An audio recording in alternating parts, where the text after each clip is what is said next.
talk show that is made for men by men. And tonight, we surely will be about men. We are the show that addresses life, love, relationships, business, money, family, social challenges. And we always do it from a man's perspective. And tonight's going to be kind of special. We're going to take on something rather big in our topic tonight. Whoops.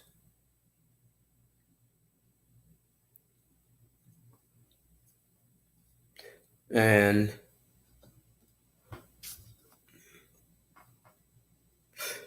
we're going to talk about politics. We are going to relate men. We're going to connect men and politics tonight. And the topic is, do politicians matter for the average man in America, in the United States specifically? And this is I'd say this is a rather important question, because we kind of take for granted. We've been hearing for decades that this is a man's world. And everything that happens in our world is a man's world. Okay. Well, when I wrote this up, I talked about how on Capitol Hill you have movers and shakers, and essentially you're talking about the big corporations, the lobbyists, the PACs, super PACs, the special interests. You have all these, you have an ecosystem. And I want to get into this, how this ecosystem. Hey, Kali, what's going on? Thanks for joining.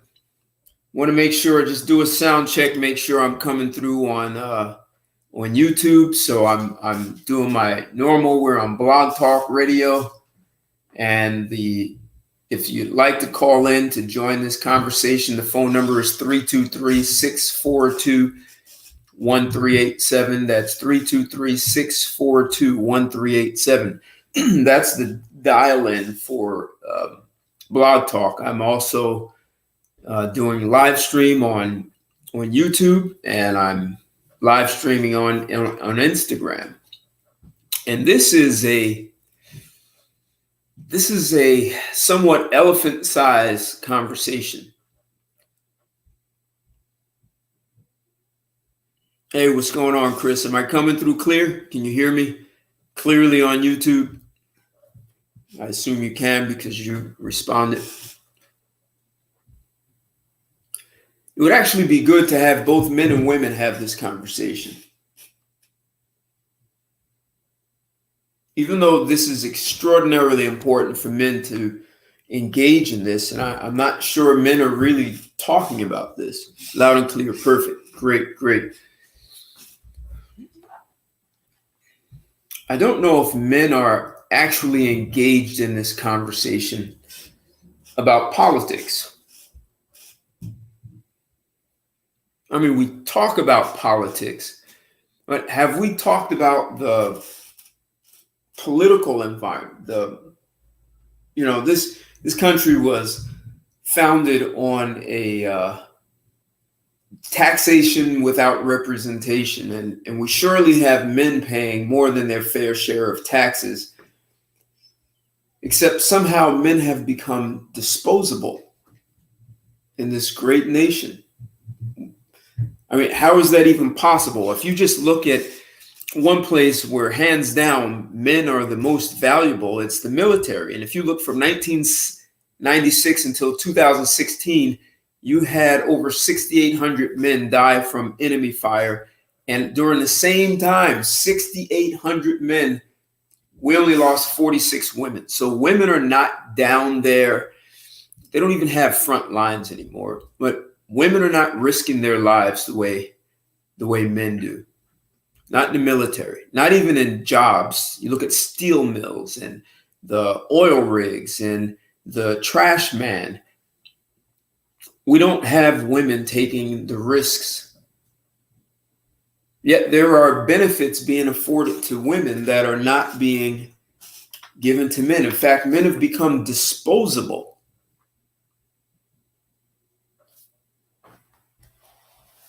It's almost like, all this stuff we hear about women being nurturing, it seems to have just dropped off. I mean, think about it. Just look at the numbers, right? The latest the census says we have about 330 million people in the United States. If we look at just male adults, it's 35, almost 36% of the population. That's 100 million, little like 100.9 million men, 18 and over. Females, 108 million. So imagine you have 100 million men and 108 million women. And you have about 155 million jobs. So that means you have 208 male and female adults. And now we're competing, 208 million people trying to fit into 155 million jobs. And if you get right now, 51% of the workforce is women, that's 77 million. Like 77.5 million women in the workforce. What do you do with the men?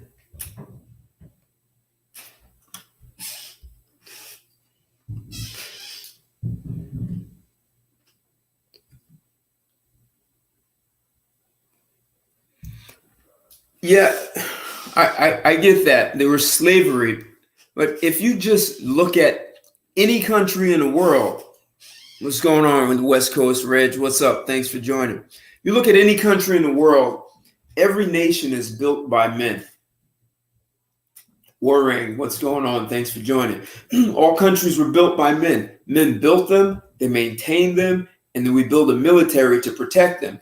And I think some of the confusion with women is that, well, if I didn't see you out there laying bricks and being a carpenter, to build a nation, the medical doctor is just as important as the carpenter, because the medical doctor needs to make sure your people are healthy and safe and they can build. The accountant is as important as the plumber, right? Are we doing this? There are costs involved. Is this profitable? Are we losing money building this building, these roads? The merchant, the person who does international trade, is as important as the electrician. You need them both. That person that's engaged in commerce with other municipalities, other countries, is making sure you have the materials that may not be part of your immediate environment. So here we have men fully engaged in working in a multitude of jobs, functioning in different capacities, ensuring that we build a nation. And women are saying that they should come in and take this. They should build it, maintain it, and I assume protect it also. So what do we do if we have 51% of the workforce is women? What happens when it's 60%? What happens when it's 75 or 80? I mean, have women thought about what they want to do with men? I mean, what do we do with them? What's going on, Dave? Thanks for checking in. What do we do with men if we fill the nation the job force with mostly women? Women don't want stay-at-home dads. They're not marrying those guys. They'll have babies with them. So when we look at it from a political perspective,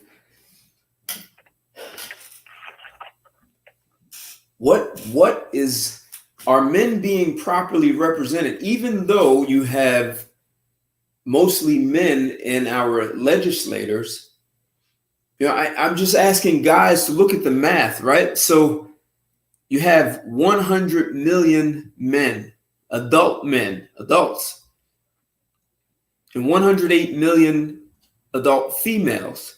And men keep saying, well, it's more women than men. That's not a huge difference. And I'm willing to bet there are a lot of women who don't even know what the issues are in this country. They vote, like a lot of you guys know, they vote for free stuff that may not even support building. Yeah, Legatus, hey, thanks for joining. Yeah, so, how does that work if we turn over the society to women? Yeah, Chris, exactly. That I don't think they want, because it would be bloody. Yeah, it is a loaded question. Well, if men drop out, then what? All right, I guess we can go live in the wilderness, right? And start building again. The women are going to follow us when this thing falls apart. Hey, Dave, I want to take this as deep as it can go.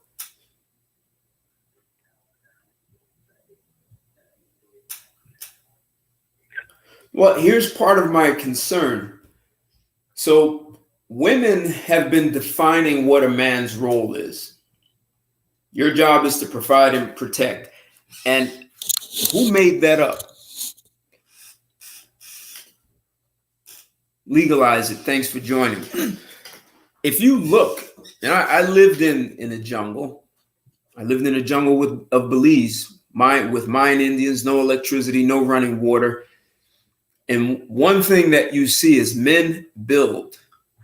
And building includes the farmer. It includes the carpenter. It includes the electrician. It includes the lawyer and the guy who runs commerce. See, men build. Women have told us what we should do. And I think that's a big thing that's hurting our society, is that men have allowed women to define what their role is. If a man is to protect, you protect your seed. If there's a woman for you to protect, it's your daughter. Now, how do you raise your daughter to be a contributing citizen of our society? And I understand, I have a solution for this. And I understand a lot of guys, you have your daughter and you've been told that your daughter should be out there and working just as much as a man. The deal is, the fact of the matter is, women are not as productive as men. So as a nation, we are dropping in productivity. We are becoming less of a powerful, competitive nation because we have so many women in the workforce who do not put in the hours, are not as productive as men. So if I cut to the chase, the solution as men, instead of depending on the politicians, let the women sue, let them scream and cry.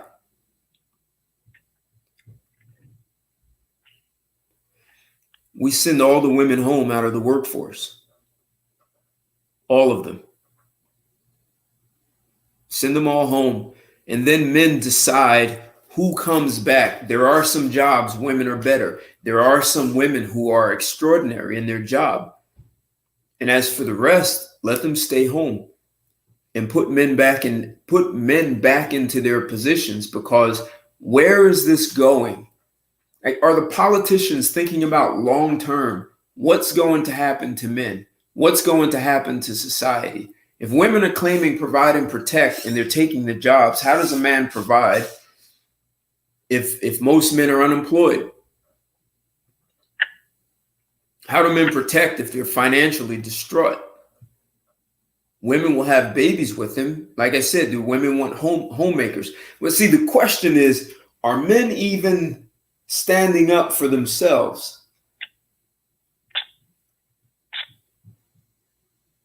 Are men doing that? Are men expecting women to stand up and make things right? See, men look at what's in the best interest of the whole. That's part of building. You're building to make life easier for others. And I've asked this question to women. What do women do to make life easier for men? You get crickets. So this is not something that women will ever solve. they'll just keep pushing the envelope because as men, we've allowed it. We've allowed our mothers, our sisters, our grandmothers, our wives and girlfriends to define who we are.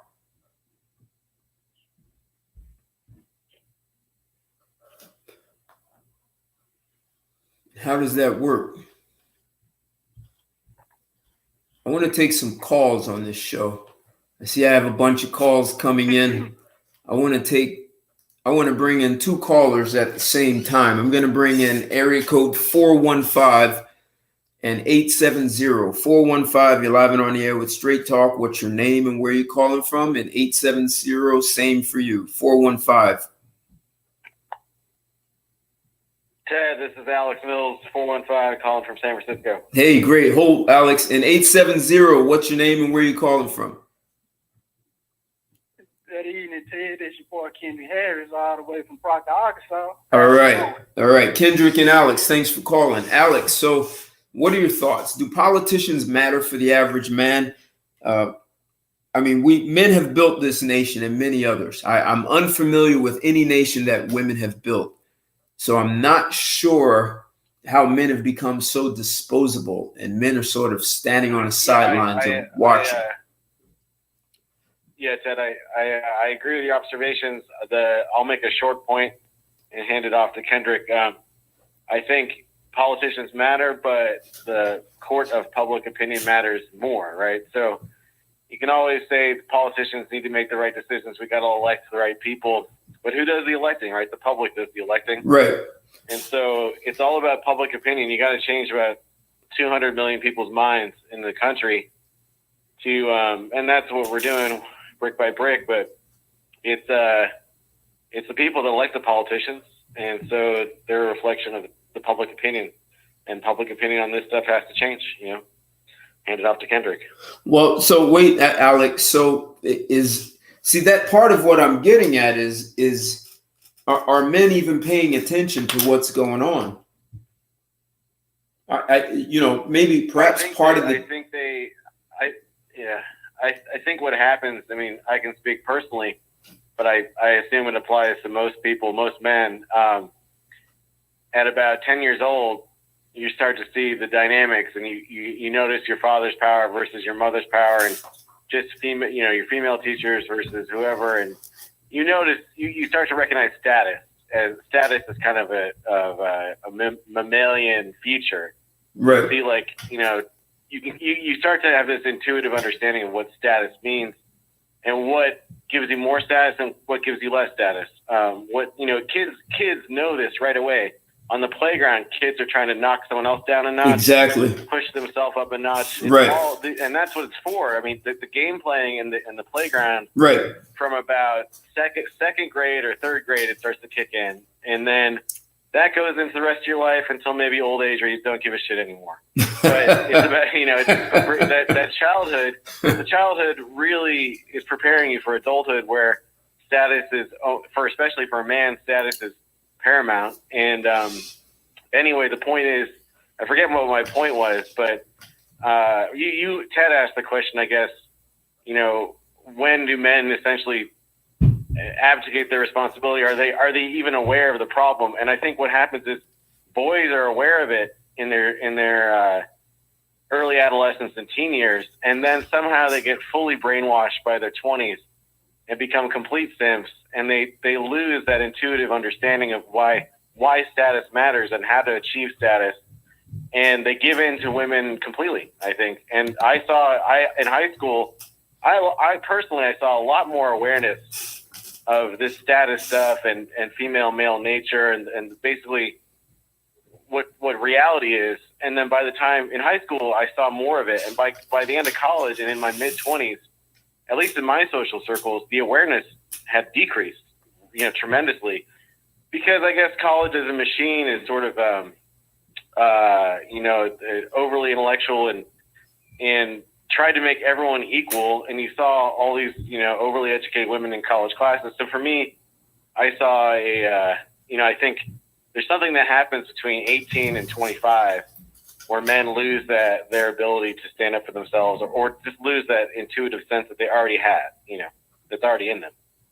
So you're saying that that thing that we developed on the playground, like first, second grade, we tussle, we work, we create a hierarchy. It's kind I mean, everyone remembers that. I mean, right. It's hard. It's hard. I mean, in the workplace, you see it again. It's all instinctual, and you see yourself. It's almost reactive because you're doing it naturally. You're like, wow, you can tell in meetings there's a push and pull. I mean, even in this conversation, there's a push and pull with status, and it's like everyone naturally falls into their natural place in the social circle. But I think men kind of lose the way society is structured. I think they sort of capitulate and they accept this sort of lesser role that modern society has created for them, where in fact they could be striving for something better. But like I said, for me, I can't speak for everybody, but from my perspective, maybe around 16 to 25, I kind of lost sight of what I think I could, manhood could be. And then by about 30, I kind of got back on track, but that's my perspective. But yeah. And so what do you think had you lose perspective, chasing women or career? I think it was the media, my social circles, all the socialization that was around me, whether it's the workplace is rigidly egalitarian in many ways, at least in my workplace, which was sort of, the white collar space in IT. It was male dominated for sure, but, I rubbed shoulders with other departments in the government or whatever, and they were very, extremely overly egalitarian in my opinion, and to a fault. And men were, really, I feel like their hands were tied because they couldn't exert all the power that they could exert, because there's just so many social rules and customs now that try to make women equal to men, and it's almost bizarre to observe it. And you get used to it, like fish swimming in a fishbowl. You forget that there's an alternative or different way. And so I think it's all the socialization, whether it's college classes or the workplace or my social circles, they were, egalitarian to a fault. And you start acting accordingly, even though you want part of you, like there's about 25% of you that says something's wrong with this. Like, why am I equal to all the women in my social circle? If I want to fuck any of these people, I better start being better than them or having a higher status. Otherwise they're just going to remain my friends. Everybody knows that. Like, as soon as you're in a social circle of, let's say, 3 to 10 people, and everyone's equal in the social circle and the women are equal to you and you're acting like they're equal to you, you're never going to fuck any of those women. Give that up. At least if you act like that for more than a couple days, right? Right. So you have to assert some superior status in a social circle if you want to be the one who's dominating or getting any of the benefits of what traditionally, for adulthood, is traditionally a sexual marketplace, right? That's what life's mostly about, and we're just working, pass on our genes and have a family. But my perspective is men have kind of taken the easy way in many ways. They just, they think that being simping around and being equal to everyone is somehow going to benefit them, but they wake up eventually. It just takes 10 years, I guess, in some cases. Well, right? If we look, 51% of the workforce is women. It seems like men are sleeping. It can't just be guys between 18 and 25. I mean, you said something important about the push and pull and the playground. Essentially, we create a hierarchy. And boys and men, we honor that, right? And we know where boundaries are, right? And we can push, and sometimes we may stretch it beyond the boundaries. And when it goes beyond, men have a way of settling things. Listen, even if you're a senator, when I lived in DC, there was this restaurant right on Capitol Hill next to one of the government buildings, and Ted Kennedy and about 3 other senators were no longer allowed in there because they started slugging it out and throwing bottles. I mean, these are senators, right? So men have a way of like, if we can't resolve this through our hierarchical structure, we are going to take it to this next level. So men have the biochemistry to function that way in the world. So then when we put women in the workforce and tell women they are equal, we flatten out the hierarchy, and then women believe they can do what men do without suffering the consequences that men have. So someone made a comment. I just want to read this comment because it points to this. It says, competing against women is one of the issues. Men are told not to use our full force to compete against women.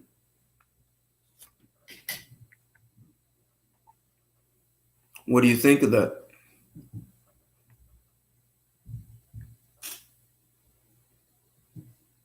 Well, yeah, I think it's the debate. I mean, men have a different communication style altogether, not just the physicality of it, which has to be on the table, right? You have to, if you cannot resolve something through a compromise, you're going to have to either go your separate ways or duke it out, use violence.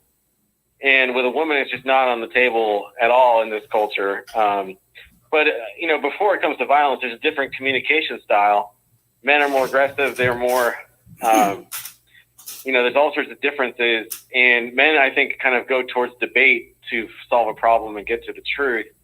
And I think it goes back to the hunting, right? I mean, I think men had to be more oriented towards truth and objective truth when hunting an animal and go towards that teamwork to hunt the animal. And they couldn't fuck around. They couldn't lie to each other, play games. Right. Women, I think, had more of these social status games in their circles. And it really just, it's the difference between hunting for an animal and just sticking around amongst yourselves. And when there's a big game animal that you have to kill to survive, men are really geared towards that. And that happened for millennia. Whether you're a bushman in Africa or you're in Europe or whatever, they hunted big game. And that was a make or break for that tribe. So that's how I think the behavioral differences really come down to. I mean, one of the big reasons. But, right, I don't think men and women belong in the workplace together in 90% of jobs. And it hampers both. I think women can be productive, but only in certain jobs. And in general, men and women don't work that well together. And it sort of lowers the standard, I think, when women are in the workforce with men for most jobs. Of course, there are exceptions. But, all the stats show that women are less... Or business, just it's no good, yeah. All the stats show women are less productive than men. Anyone who wants to refute that, they need to do the research. Because someone asked, are women not equal to men? They're not. That's otherwise women wouldn't be complaining about boys who identify as girls and they are in high school sports and they are crushing the girls because the girls are not equal. Kendrick, what are your thoughts on this conversation? Well, I'm gonna piggyback on what Ali said on the political aspect of it. It's almost like they trying to establish order out of chaos, man. The power to be, and I'm like you. It's almost like the men in power. You would think that they have the power by themselves to change all this stuff. As far as them trying to keep everybody on the equal playing field, but that ain't how this thing's supposed to be, according to what Alex would just say. These men need some of these women in the home, to see after the house while he got while he out doing what he's supposed to do, take care of business outside the home. But it almost like you said, it's almost like more women out here working than he do. So the argument is you're gonna have to flip this thing back and get this thing back in order. Someone on Instagram. My perspective of the thing. Hey, Sam, I agree. Women should start their own businesses. In fact, I think women should be in every leadership possible. They should just do it on their own dime and build their own civilization. They haven't done that. So men have built this civilization and now women want to come in and run it. You want a seat at the table that someone else built. And then you come in and you're less productive. How does that work? You tell me, T, because I really don't know.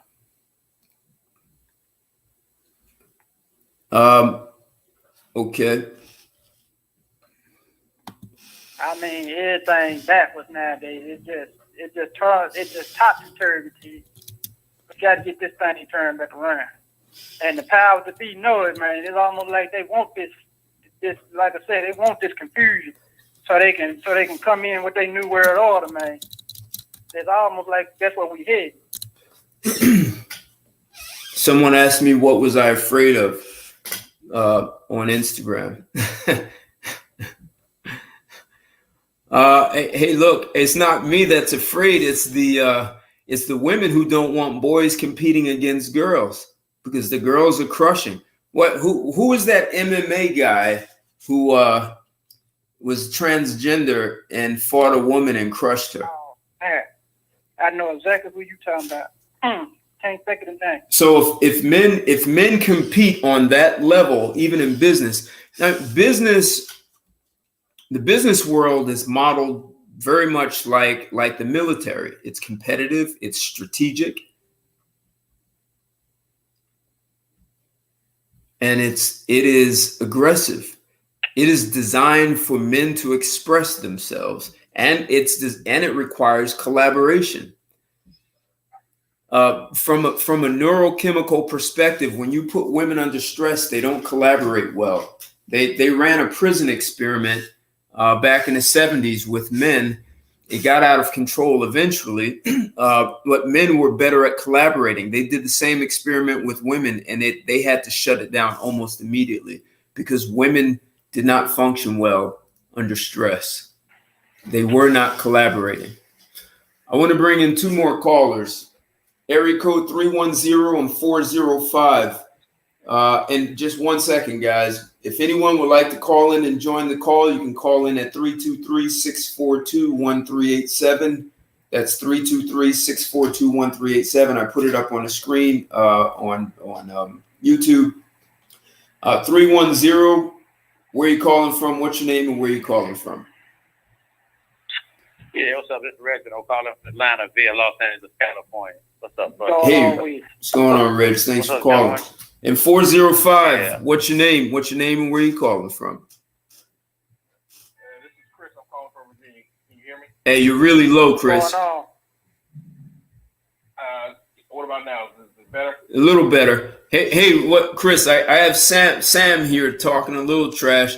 Hey, Sam, women can just if women don't like it, listen. The solution is clear. Fire every woman tomorrow, or you can. I don't care if it's tomorrow or if you do it over the course of 90 days. You get every single woman out of the workforce, and then men determine which women come back. Some women are better. I don't care if they're the executive assistants, the nurses. There are some manufacturing jobs where small hands are better. There are a number of jobs that women are better at than men, and some may even be professional. It might be a salesperson, might be an attorney, but most women are not. They don't want to put in the time. They complain that the wages are not equal. It's because women do not want to work like men. They want the corporate environment to be female friendly. And as you said, Sam, they're creating their own businesses. So let them create their businesses. Let them build their own bridges and skyscrapers. Women only, no men. I have no problem women or just going to find an island and build it from nothing. I'm perfectly okay with that. Reggie. Yeah. What are your thoughts on this conversation? Well, I kind of chimed in because I was listening to you first on YouTube. But when you're speaking, I think you were speaking something. It's one of those socializing when men have been socialized. When they say, well, a real man won't hit a woman, or so that who said that? Who made that up? A man is supposed to be a provider, protector, this and that. Okay, so hold on. Are you getting noise in the background? Yeah, I hear a bus. I heard traffic. Hold you want to go on hold on. Until you're somewhere quiet? No. I'm moving to another area. Hold on. Okay.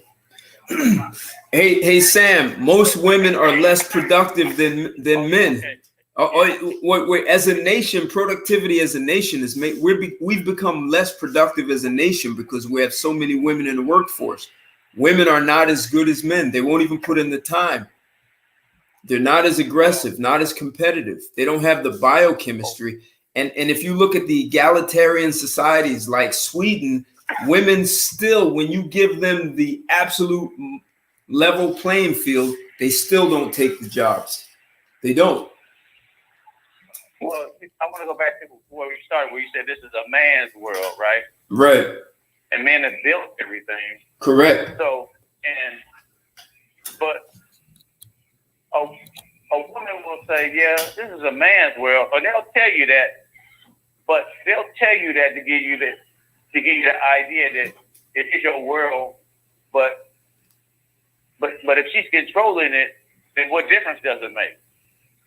Because that's what she wants. She wants control. She wants control. She wants control. She wants you to lead it, but she wants to control it, and she doesn't want to have any responsibility. No, I can't be like this. Well, God put man in charge.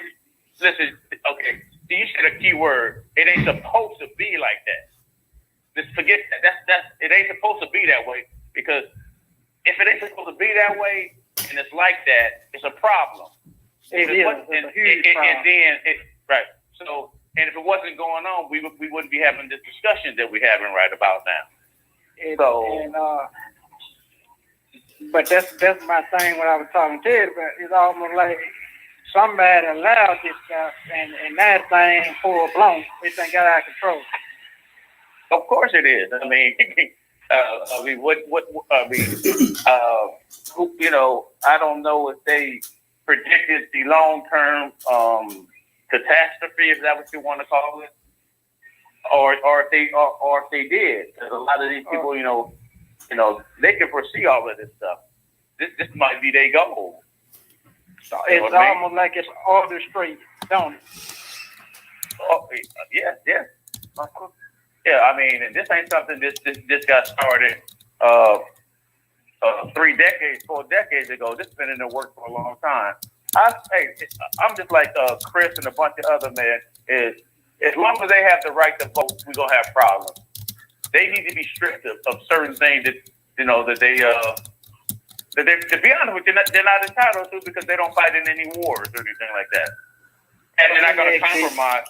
And they're not. And listen here, and women are not going to compromise their comforts and anything for men. Hell, a lot of them is not going to even do that for their own children, to be honest with you. So you have to look at it, the selfish nature of the creature, and put them in a position that they're supposed to be in. And then when you try to help them. Hey, Kendrick, let him finish. Yeah, and just like I said, right now, things is real shitty, and I keep trying to tell, I said it before, when you try to put the ass above the head, things is going to get real shitty. And things, to be honest with you, they're not really happy themselves, but at the same time, they don't want to be under the control of men. They don't. I mean, and you have to be honest and real about this, because they've already shown that. So, and they're trying to control the reproduction, the sex. I mean, all of this stuff at your demise. So that really means that they really don't give a shit about you. But at the same time, so when you say category, that it's almost like wait, too much background noise. Is that you, Reg? Yeah, man, I'm in this sports bar, man. I'm trying to hide from it. All right. Go on mute, Reg. All right, let me go on mute. Go ahead. But what I was saying, when you think it's almost like the powers to be gonna have to be overhauled from the top down in order to get this thing back to a head.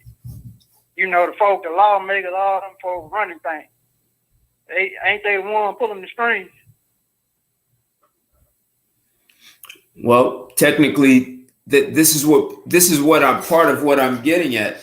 It's not the government pulling the strings. It's people. You have PACs, you have special interest groups, you have lobbyists that are hired by the corporations. So it's your legislators are taking marching orders from your elite. If you can look at the government as just a mediator.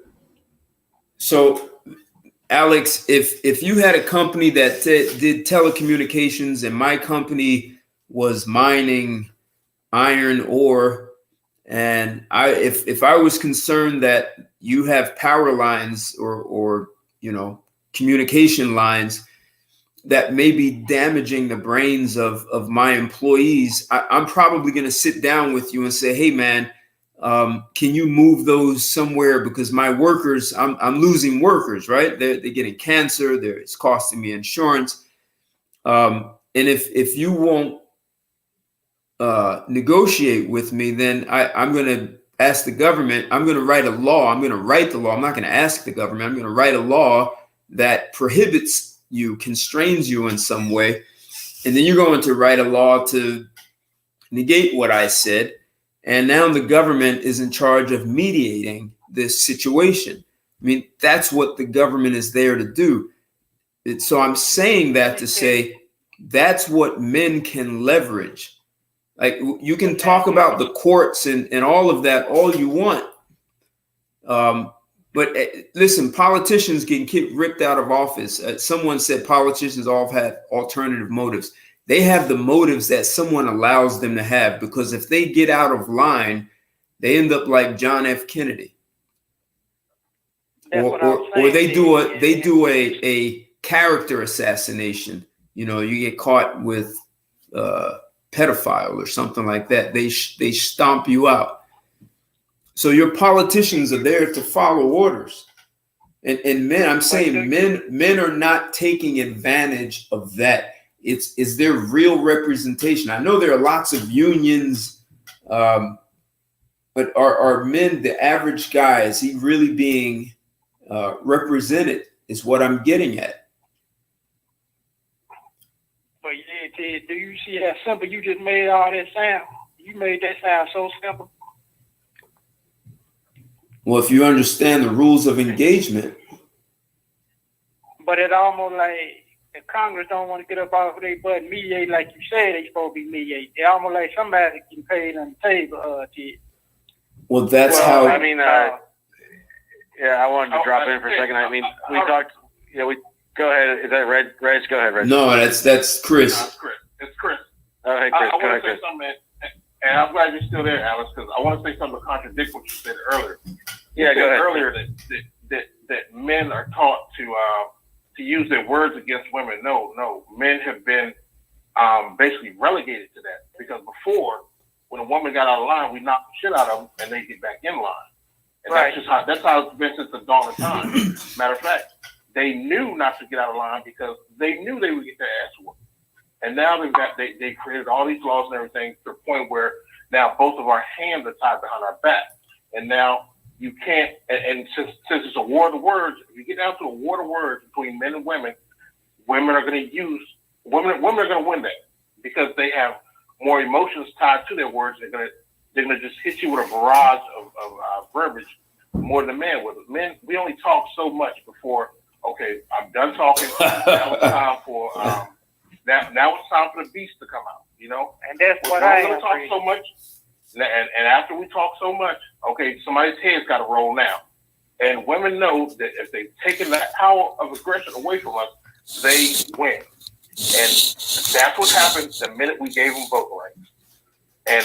And even now that they're in the workforce, when they get in the workforce, there are certain things that they can do, like sexual harassment. Exactly. Look at a guy's crotch. They can make whistling noise to guys and do all this stuff and never be fired for sexual harassment. But if a guy simply says, I've seen a guy say something simple as, "Oh, that dress looks nice on you today." Next thing you know, he's in HR, fighting a sexual harassment claim. Yes, sir. So it's not that men try to use men will try to use words in politics against other men, because we know that other men has the power and the ability to fight or kill us. But we don't want to trade blows with them, because we know that one of us has the potential to kill each other. But when it comes to women, no, I don't want to use words against women. I'm not going to sit up here and argue with women. I'll slap the shit out of her and be done with it. And when I slap the shit out of her, she'll shut the fuck up and leave me the fuck alone. And that'll be the end of it. And next time, when she gets that thought in her head that she wants to challenge me, she'll remember that slap I gave her, and she won't even open her mouth. Hey, Chris, can I interject there for a minute, Chris? Yeah, go ahead. Yeah. Well, I just want to say that me personally, the moment that I got to slap the shit out of a woman, the relationship is over. Because even if I'm not talking about in a relationship. I'm just talking about in general. Like say you're at a store one day, and I mean you see it now all the time. You know, you can just be minding your business in the store somewhere, and some woman thinks she has the audacity to try to order you or tell you what to do, and she does it simply because she knows that you can't hit her. Right. But then I'm not talking about in a relationship. Oh no, I understand where you're coming from, Chris. And that might be an emotional, non-logical move that might end up costing you a lot more than you really realize. I mean, in that situation, you really can't. I mean, once you react, you've kind of lost because she holds a lot of power because we're in a gynocentric society, you know. And I tell you this, Reggie, the reason why things have got that bad is because all men won't take this mindset. If all men took this mindset that they don't have enough room in the prisons to lock every man in this country up, then they'd be forced to change. And it's like you know what? A woman and be like, oh well. Hey, but you know what, Chris? Unfortunately, you know, I got a saying: "Pussy ain't for the weak." And you got a bunch of pussy weak You got more pussy weak motherfuckers. You got, you know, a thoroughbred motherfucker that's gonna stick together. You know, and that's been a big problem. I've stated this many times. Is the difference is right or wrong? Them hoes stick together, and we get divided on hate. You know, we always trying to one up one another or not give each other props or talking about. Are you men supposed to uplift us and shit? Not that I'm about to uplift no bitch, but I'll uplift. To be honest with you, me personally, I'll uplift a brother or another man before I try to uplift some fucking bitch.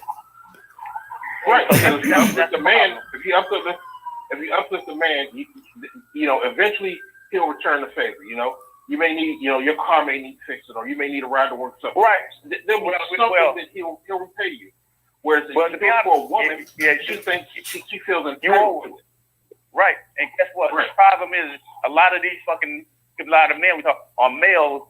They man-made, bitch raised to act like her. So you do something, you know, out of the, you know, he's not going to do something out of a large majority not going to do something out of the kindness that they help to uplift another brother, another guy, unless they see some benefit for them. You understand? Which is like being like a woman.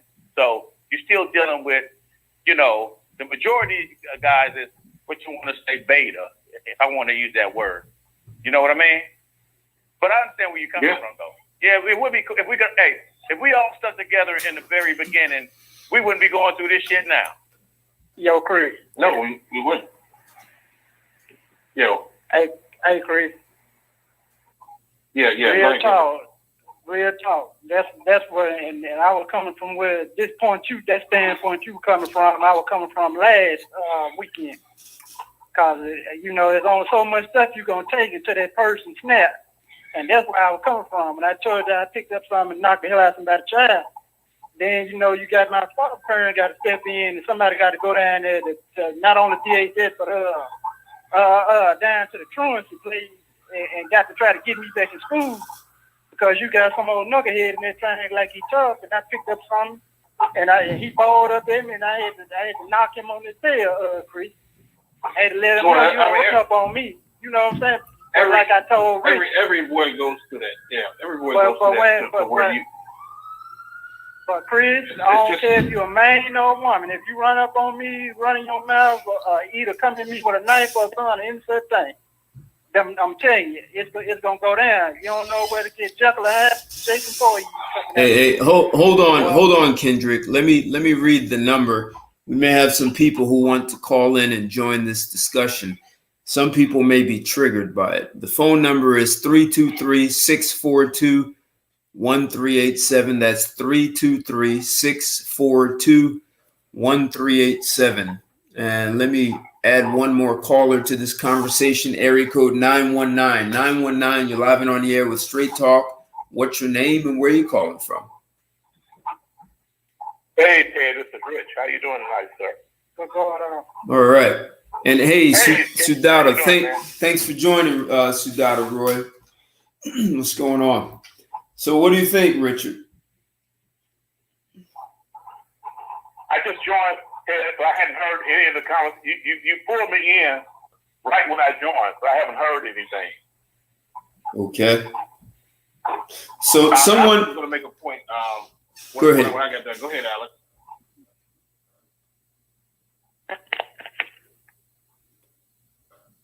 Alex? Still there? Yeah, he's still there. Yeah, I'm here. I didn't take the cue. What's the cue here? I didn't hear. Nobody keyed me up. Before I went on my oh yeah. Well, so Chris, remind me. You said you had something that contradicted my point. I missed it. Can you repeat that? Oh, I was saying how you said that men normally use their words with women. I was like, no, that's not true. Men, from a traditional standpoint, since the dawn of time, we don't use words against the smaller and the weaker. No, we use violence because that's the easiest way to get your point across, particularly with women. Women, when they get out of line, you knock the shit out of them and they get right back in line. It's simple. Yeah, I mean, I agree. I agree with that. I don't think I disagree, but maybe I said something that made you think I did. But I think that we were talking about, different communication styles in the workplace. And I was going to say earlier that the politicians matter, but the court of public opinion matters more. And what matters even beyond that is the power of the dollar, right? You vote with your dollars.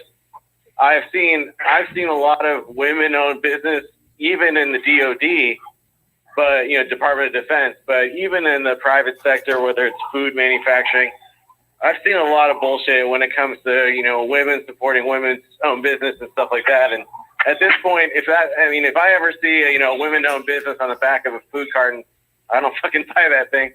But it just seems to me, fundamentally I don't care. But if they're going to go there and they're going to try to grow their business just because they're female, I'm not going to be in favor of that. But anyway, my point is, like I said, the politicians matter. But I think what matters more is what you spend your money on. If you can, right now I work for a female-owned property management company, and she's cool. I can tell that she's conservative, and she has a family and stuff, and I don't have a problem with that. But in general, I'd rather work for a man. Just in general. So you got to choose where you spend your time, who you work for, where you spend your money, and politicians, the voting, is almost secondary in a way. Right. I think every man would rather work for another man because men are consistent.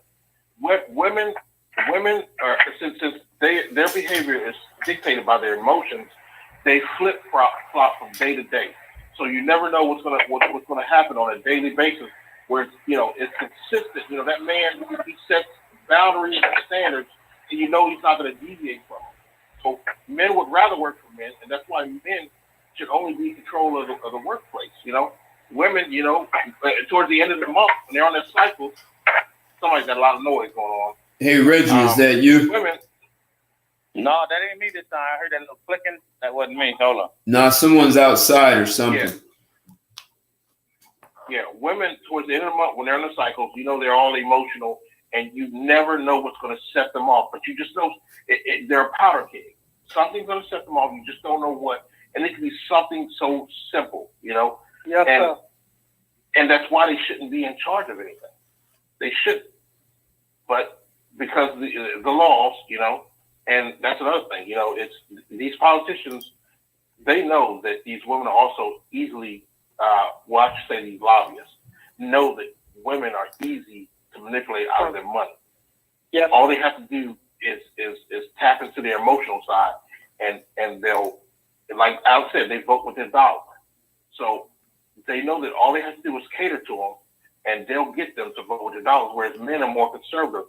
Men are we're minimalists. We're going to hold on to our money. You're going to have to work to get our money out of our pocket. And it's just not that way for women.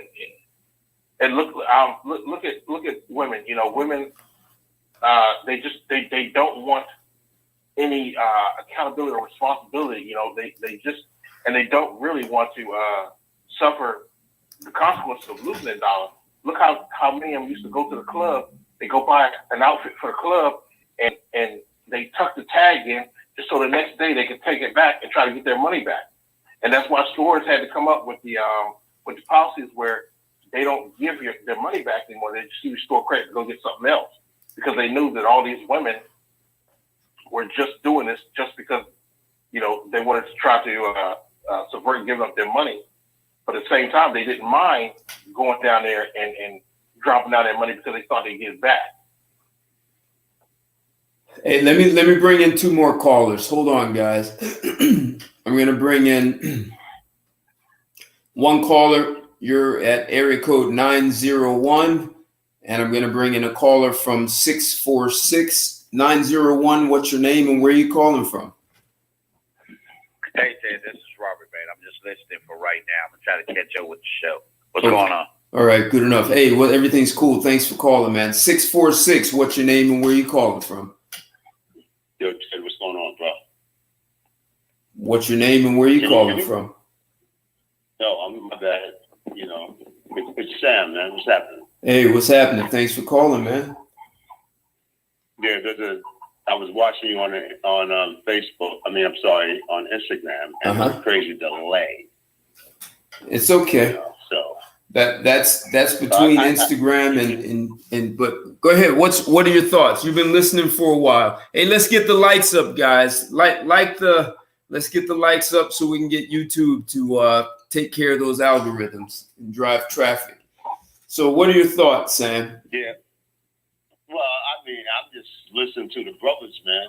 I'm listening to the men, man, and it's wow. It's just, you know, I don't know no names, man, but I hear one cat pretty much advocating, once you punch a chick in the mouth, she gonna do what she gonna do. She gonna do what you're gonna say, and she won't do that other shit again. I heard that shit. Then I heard another brother co-sign that shit. Yeah.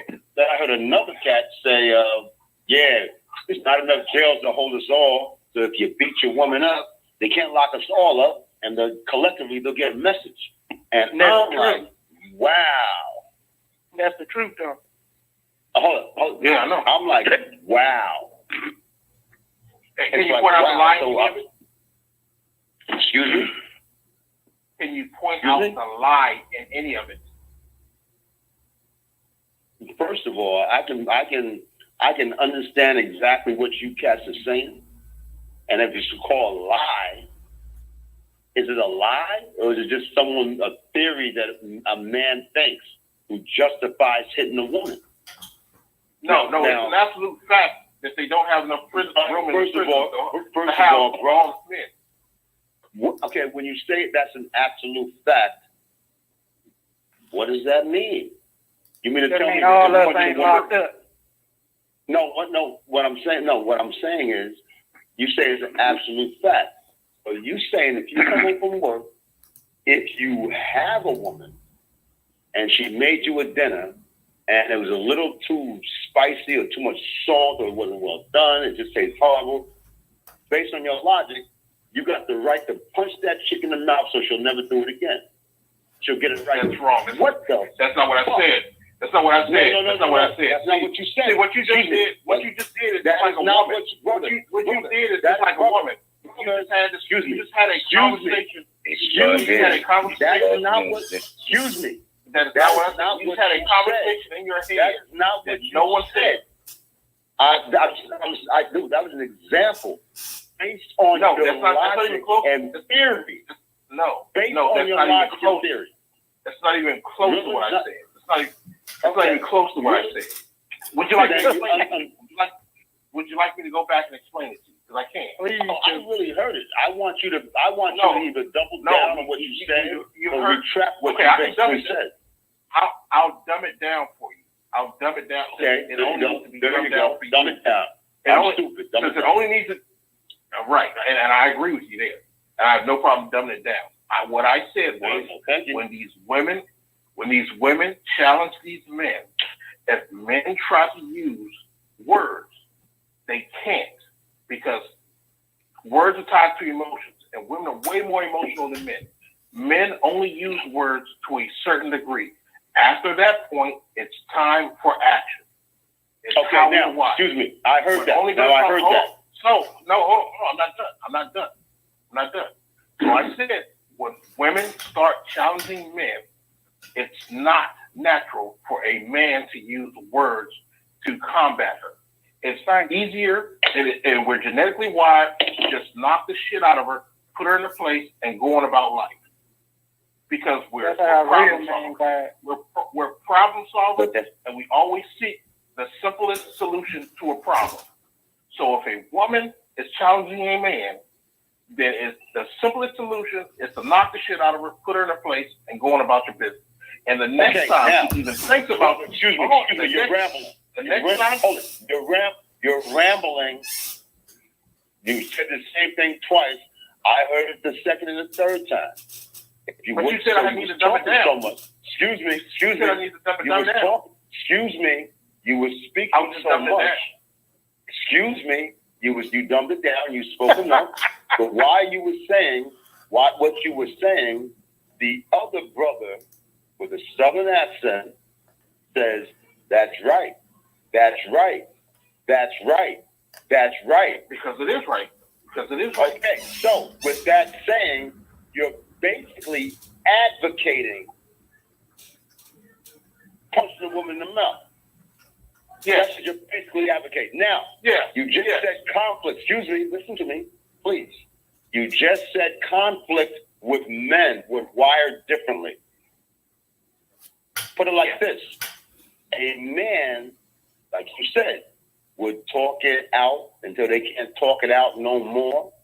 And then they might have to duke it out and walk away. Right. I've heard a couple of cats say that in this conversation, and that's true, because we are wired differently. But the fact that we know that we are physically superior than women, that means the mindset of that man, of you, my brother, is saying, well, you know what? If the woman wants to be equal and she wants to argue, I'll punch her in the mouth. And you're not saying you will, but that's what you're advocating. And that, to me, is hilarious. No, that's exactly what I said. And you that's should exactly be, what I know. Once you tell me you're equal to me, then I should be able to treat you just like I would a man. I'm only going to talk to a man for so long before either the fist starts flying or the leg starts flying. One of the two is going to happen. That's masculinity we talking about here. So therefore, since you are superior to women, No, I'm not superior. Remember, they told me they said that they're my equal. They said they're my equal. Oh, I'm not superior. We as men. Let me step in real quick, because I got a simple formula for this. First of all, just because she has a pussy doesn't mean she's a woman, right? She can act like a man. If she hits you, in my opinion, if she hits you first, she's acting like a man. You can respond in kind, right? That's my rule. It's like, you don't never hit a woman, but if she hits you first, all bets are off, right? That's fine. I think it's a simple solution to the problem. I don't disagree with that concept. I understand that you have power. But here's what I'm getting confused. Since we know we are superior to women, since we know that we are physically superior to women, so that makes us the bully. That makes us not. Oh, excuse me. You know. I'll wait. Not cerebral, intellectually sound enough to say, "Wow, I can't hit this woman because I'm physically superior than her. If I hit her, I might break her jaw. She might fall down and crack her head." That's the whole point. Yes. All that. So therefore, y'all motherfuckers are saying, punch that bitch in the mouth and she'll never do you wrong. Yes, y'all motherfuckers sound stupid. And none of y'all motherfuckers talking like a fool in a ray and the funny, I'm sorry, Ted, I gotta go in. And the funny thing, if any of y'all motherfuckers got daughters, I ain't got no kids. No kids. None of y'all motherfuckers got kids. I ain't got So None of y'all probably got no woman, and none of y'all probably got get no pussy unless you're but I buying. got a lot of stuff. Okay, that's fine. That's fine. So the thing is, bro, I'll be punching your daughter. this is- That means I'll be punching your daughter in the face. Get That means out. I'll be punching your girl in the face. Okay, then you would. How about this? I don't know how old you are, bro. 44. But there you go. If you fucking around with a 20-year-old child, then guess what? Your shit is fucked up because you can't. Because my daughter's only 20. She's my speed, Sam. You don't even. She's the perfect age for me. Your conversation, all of y'all She's legal in every country in the world. all of y'all motherfuckers sound like y'all the first motherfucker that punch a woman. No, I just told you I sound like. y'all just told you I And y'all Could I? But hold it. I'm from the motherfucking hood, bro. And I'm gonna tell you straight up. I don't feel so Motherfuckers who quick to are punch a motherfucking woman. Motherfuckers quick to punch a woman is I not got gonna some punch a fixing man. that. They ain't gonna hit me. No man or no female gonna hit me. That's real talk. Yeah, well, you know I what? just told y'all. Here's the deal, Jay bro. Voorhees I'm gonna ass tell come all out. y'all stupid motherfuckers something. And one of Jay y'all said Voorhees gonna something. come out. A motherfucker said said, they were equal one to of y'all men. cats, one of y'all cats Equal to men. said, if I have to deal with a woman and put her hands on her, Equal to I'm men. not fucking with her. So if a bitch, because we like all said, females are emotional. Yes. Females are emotional. Absolutely. So if a You're being bitch emotional fucks right around now. and slaps you in the mouth, so if the bitch fucks around and slaps No, you in the back mouth, then, he put me you in guess my what? face. You better Layer walk thing. the fuck out, get away from that motherfucker, because you might kill her. Oh, I am. I plan to. If All right, one you know what? yeah. There you go. I plan There to. you go. At least you my man. I don't know your name, bro, but I ain't mad at you because you consistent. I love you. I don't agree. I think you sound stupid as fuck, but I give you props for being consistent. Simple as that. Yeah. And y'all need to get some pussy. Cause y'all are Sergeant Pepper's Lonely Heart Club. Hey, wait. I have a question. I have a question for you, Sam. I have one question for you, Sam. So Sam, back in the day when you used to put boys and women on the street as prostitutes, did you ever hit one of them? Hell no. Okay. Oh, come on now. Oh, so he a finesse pimp. All right.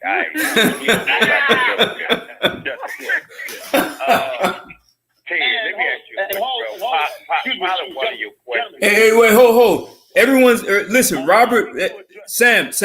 I don't want to put you on. Sam, I don't want to put you on mute, but I want to hear something from Robert. Robert, I think that was you, Robert, right? Yeah, that was me, man. I know one of your questions wasn't you asking, because like I said, I was just listening to the guys go back and forth. I'm gonna answer that, but wasn't one of the questions you was asking, do the politician matter to the common man, or what was your question? No, that's perfect. You're right on it. So I think they got sidetracked because we were talking about how. Get back to that, what they was talking about. No. What we were talking about is how men and women are not equal in the workplace, right? And how men ultimately handle things. And so if we have all women in the workplace, what are we going to do with the men, right? So we're creating a problem in our society. So are the politicians watching this? Do politicians matter for the average man in America? That's the question. And then there are a few follow-up questions with that. And I want to hear only Robert on this one, because we're now back on topic. Well, first off, when you ask that question about really, it's on us men. Now, be honest with you, a lot of us men engage the fuck up. We're not trying Hey, wait, hold on, Robert. Hey, Robert, hold on. Whoever's got noise in the background.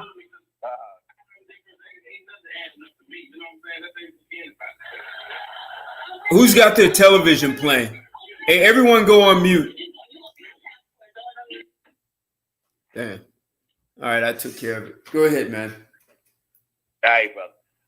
what you was asked about as far as what we have lost our way. A lot of men have become what you call a beta. They became weak. A lot of men now have taken on the female version. They have allowed their masculinity to be questioned. They allow their masculinity to be challenged. You don't have a lot of men. Yeah, we can talk about, those that are trying to build something, but on the whole, men are not trying to build nothing. What I hear a lot of men, they complain about the female. Well, I don't worry about the female. I'm trying to build something myself.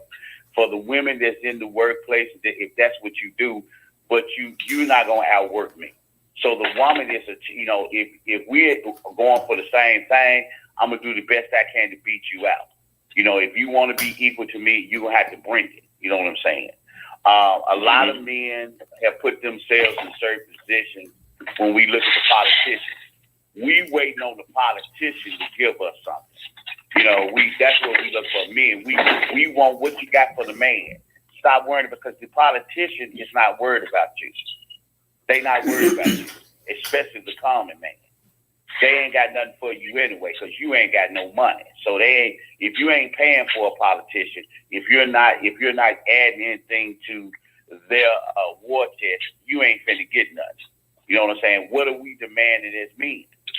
We do a lot of crime, but we're not doing anything. Is that where you're trying to go? Say it with? Well, so actually, you're that's a good place. So there are two things. One is, statistically speaking, women are not outworking men, yet they're still getting hired, right? So that's creating a problem for the U.S. being a global superpower, right? We're losing our competitive advantage because, hey, whoever's got noise going on in the background, you're moving stuff around, go on mute.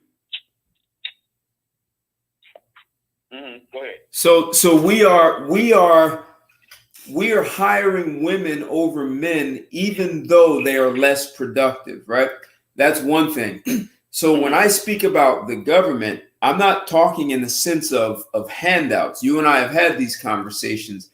So if you go up to Capitol Hill, you have special interest groups, you have PACs, you have lobbyists, you have all these organizations that don't ask for handouts. They write the laws and say, here are the laws we want.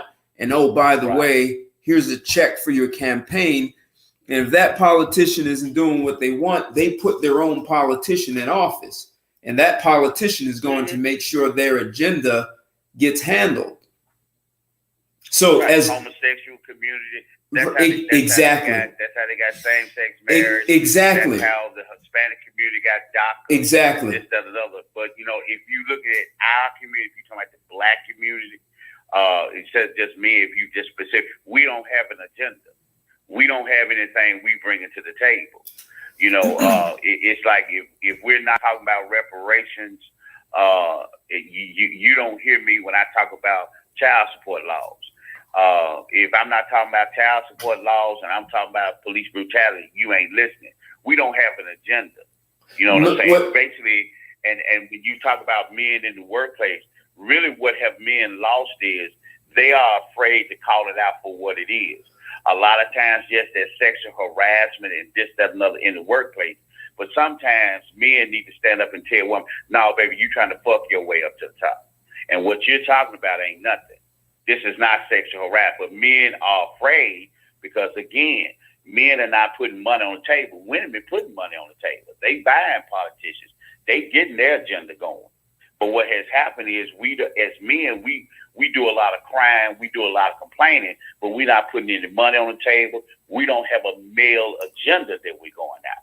Well, that's you know what I'm saying? See, that's that why women getting what they getting in the workplace. Well, Robert, you're taking the conversation. That's really where the conversation needs to go, because that's why when I wrote this up, I started out talking about Capitol Hill and the elites and the special interest groups. Anyone, just like you talked about the gay community, anyone can create their own special interest group. I don't care if you call it Average Man of America, right? That's your special interest group. Yeah. And this can't have any race attached to it, because you have slightly over 100 million, like 100.9 million adult males in the United States. If every one of those men gave $1, even if it was half of it, you'd have a special interest group or a PAC with $50 million or $100 million, and you can go in and hire your lobbyists and say, here are the laws. We want these laws changed in the court system. We want, you know what I would say? I'd say fire every single woman. And then I don't care if we have to do it over a 6-month period. I don't care if the women, most of them get up, leave, and go to an island and build their own civilization, but take them all out of the workforce. Now we're going to build companies to compete on a global scale, and we'll call the women back who are for the jobs where women are better, and for the small percentage of women who can outperform, let's say, 90% of the men. Those women come back. Outside of that, women need to learn how to be a wife, be an entrepreneur, or go build your own civilization where you build your roads and bridges and your buildings and your cars and manufacturing, and you conduct your own global commerce. I mean, that may sound extreme. I understand that. But it's right.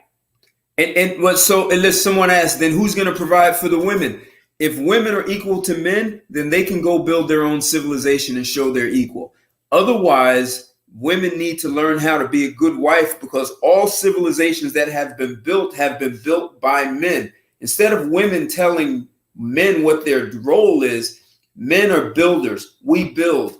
And the guy, I said this in the beginning, the guy who lays brick, the brick mason, and the doctor are both equally important, because they both serve a role in building. The doctor makes sure your brick masons are healthy. The guy who does electricity is as important as the accountant, because the accountant has to make sure we're doing this profitably. The guy who's a merchant, who's trading, buying and selling products and services across international borders, is getting you stuff that don't grow in your environment, so that you can build. So building doesn't just mean you're the electrician, plumber, brick mason, carpenter. No, right. Building requires an entire ecosystem, and everyone plays a role. And if women are not respecting that, if they want us to turn corporations female friendly, they should create their own Fortune 500 companies and make them female friendly, pay high salaries. I don't care. But so, Robert, your point is, yes, men, you can have average men of America, the average man of America, and that's a special interest. Men contribute to that, and you have the policies written, and you make it. You're not asking for anything. You say, here are the policies that need to be written to take care of that's the way you go, because otherwise no one's asking the questions. Hey, Ted, let me ask you a question, Ted. Let me ask you a question. Barack Obama is laying in the bed with Michelle Obama. He says, baby, I want to do this, and I'm not sure that's what I want to do. Maybe I should do that. What do you think? And she says, Barack, I think you should be B. You should do B. And Barack does B. And because he does B, that creates all kind of new policies, new kind of everything. So how can you say, I understand women don't get out with hammers, chainsaws, and bulldozers and create civilization. I understand that. They don't do that. But how can you continually say that women don't support men who make civilization happen? How can you continually say that? Okay. No. Hold on, everyone. He's asking me a direct question. I'm asking a direct question. Right. Richard, tell me where I said that. I didn't ask you that. I asked you, how do you justify saying that a woman who is in bed with her husband, who has power, who gives him advice on what to do, which direction to go, and the husband says, damn, she's right. And he goes that direction. How do you know women don't do that? That's my question. I'm asking you, Richard, you said how do I keep saying women don't support men? And I'm asking you, where did I say that? Every time you say that a man every time you say a man builds civilization, women go off into their own thing and build airplanes and rockets and everything else, you are insinuating that women cannot do anything without a man. That's what you're insinuating. And what I'm trying to tell you is that man cannot do anything without a woman, without her support, because she has visions into things because of her nature that men don't have. That's why in the Civil War you find letters that were written to women, written to men from their girlfriends, talking about, hey Ted, you might not want to be over there in North Carolina fighting, those people, but hey, there's a bigger cause. And that engaged you and made you feel like that you had a bigger challenge to rise up to and fight for. So no, women don't have hammers, saws, and chainsaws and bulldozers. That's true, but they are behind the men who control that shit. Hey, let me ask you, Richard. Well, Richard, well, hold on, Kendrick. Okay. Richard, did you read what I wrote for this show? No, Ted. I didn't read. Okay, let me read 2 sentences. In the past, men have built every civilization from top to bottom. While they did that, women played a support role. Those are the exact words that I wrote for this show. So I'm not sure what you're talking about. Well, hold on. That's the exact words you wrote for this show. But there's been countless of other shows where you said women didn't have a goddamn thing to do with what men did, because men went off and built civilizations. Men went off and challenged people. Men getting emotional. That's true. That's true, but it's true. But it's true. It might you call it whatever you want. You call it whatever you want to call it. But calling me emotional ain't gonna deflect. You're going in the deep. You ain't got nothing. You ain't got nothing to do other than deflect. Here's the reality to a brother. I would say this to you. I understand where you're coming from. One of the problems is there's nothing wrong with using another brain to bounce something off of. But what has happened a lot of times when men build civilizations, you have to understand sometimes why that civilization falls apart or that empire falls is because he allowed himself to get caught up in the woman's emotion. And a lot of times when you allow women, it's okay to use your woman's mind. It's okay to bounce some, because she might have a good idea. Yep. And it's just to hear the other side. But as a man, I'm still going to go this way. You see what I'm saying? But what has happened to a lot of men is what they're doing No, Richard, let him finish, Richard. Let him finish. Richard, let him finish. Go ahead. Go ahead. Okay, so what I'm saying is a lot of times what ends up happening is we're trying, okay, my woman gave me this idea. Well, we worried about maybe 2 or 3 times, or the woman coming to us saying, well, you never respect my idea. You never respect my feelings. I respect your feelings. I respect your idea. But as a man, I want to go this direction. Support me in the direction that I'm not saying that I would never try one of your ideas. But what has happened today is a lot of men are they're letting the woman's idea. It seems like everything that we're doing is because we don't want to offend. Exactly. We don't want to hurt. We don't want to marginalize. And we're not doing it.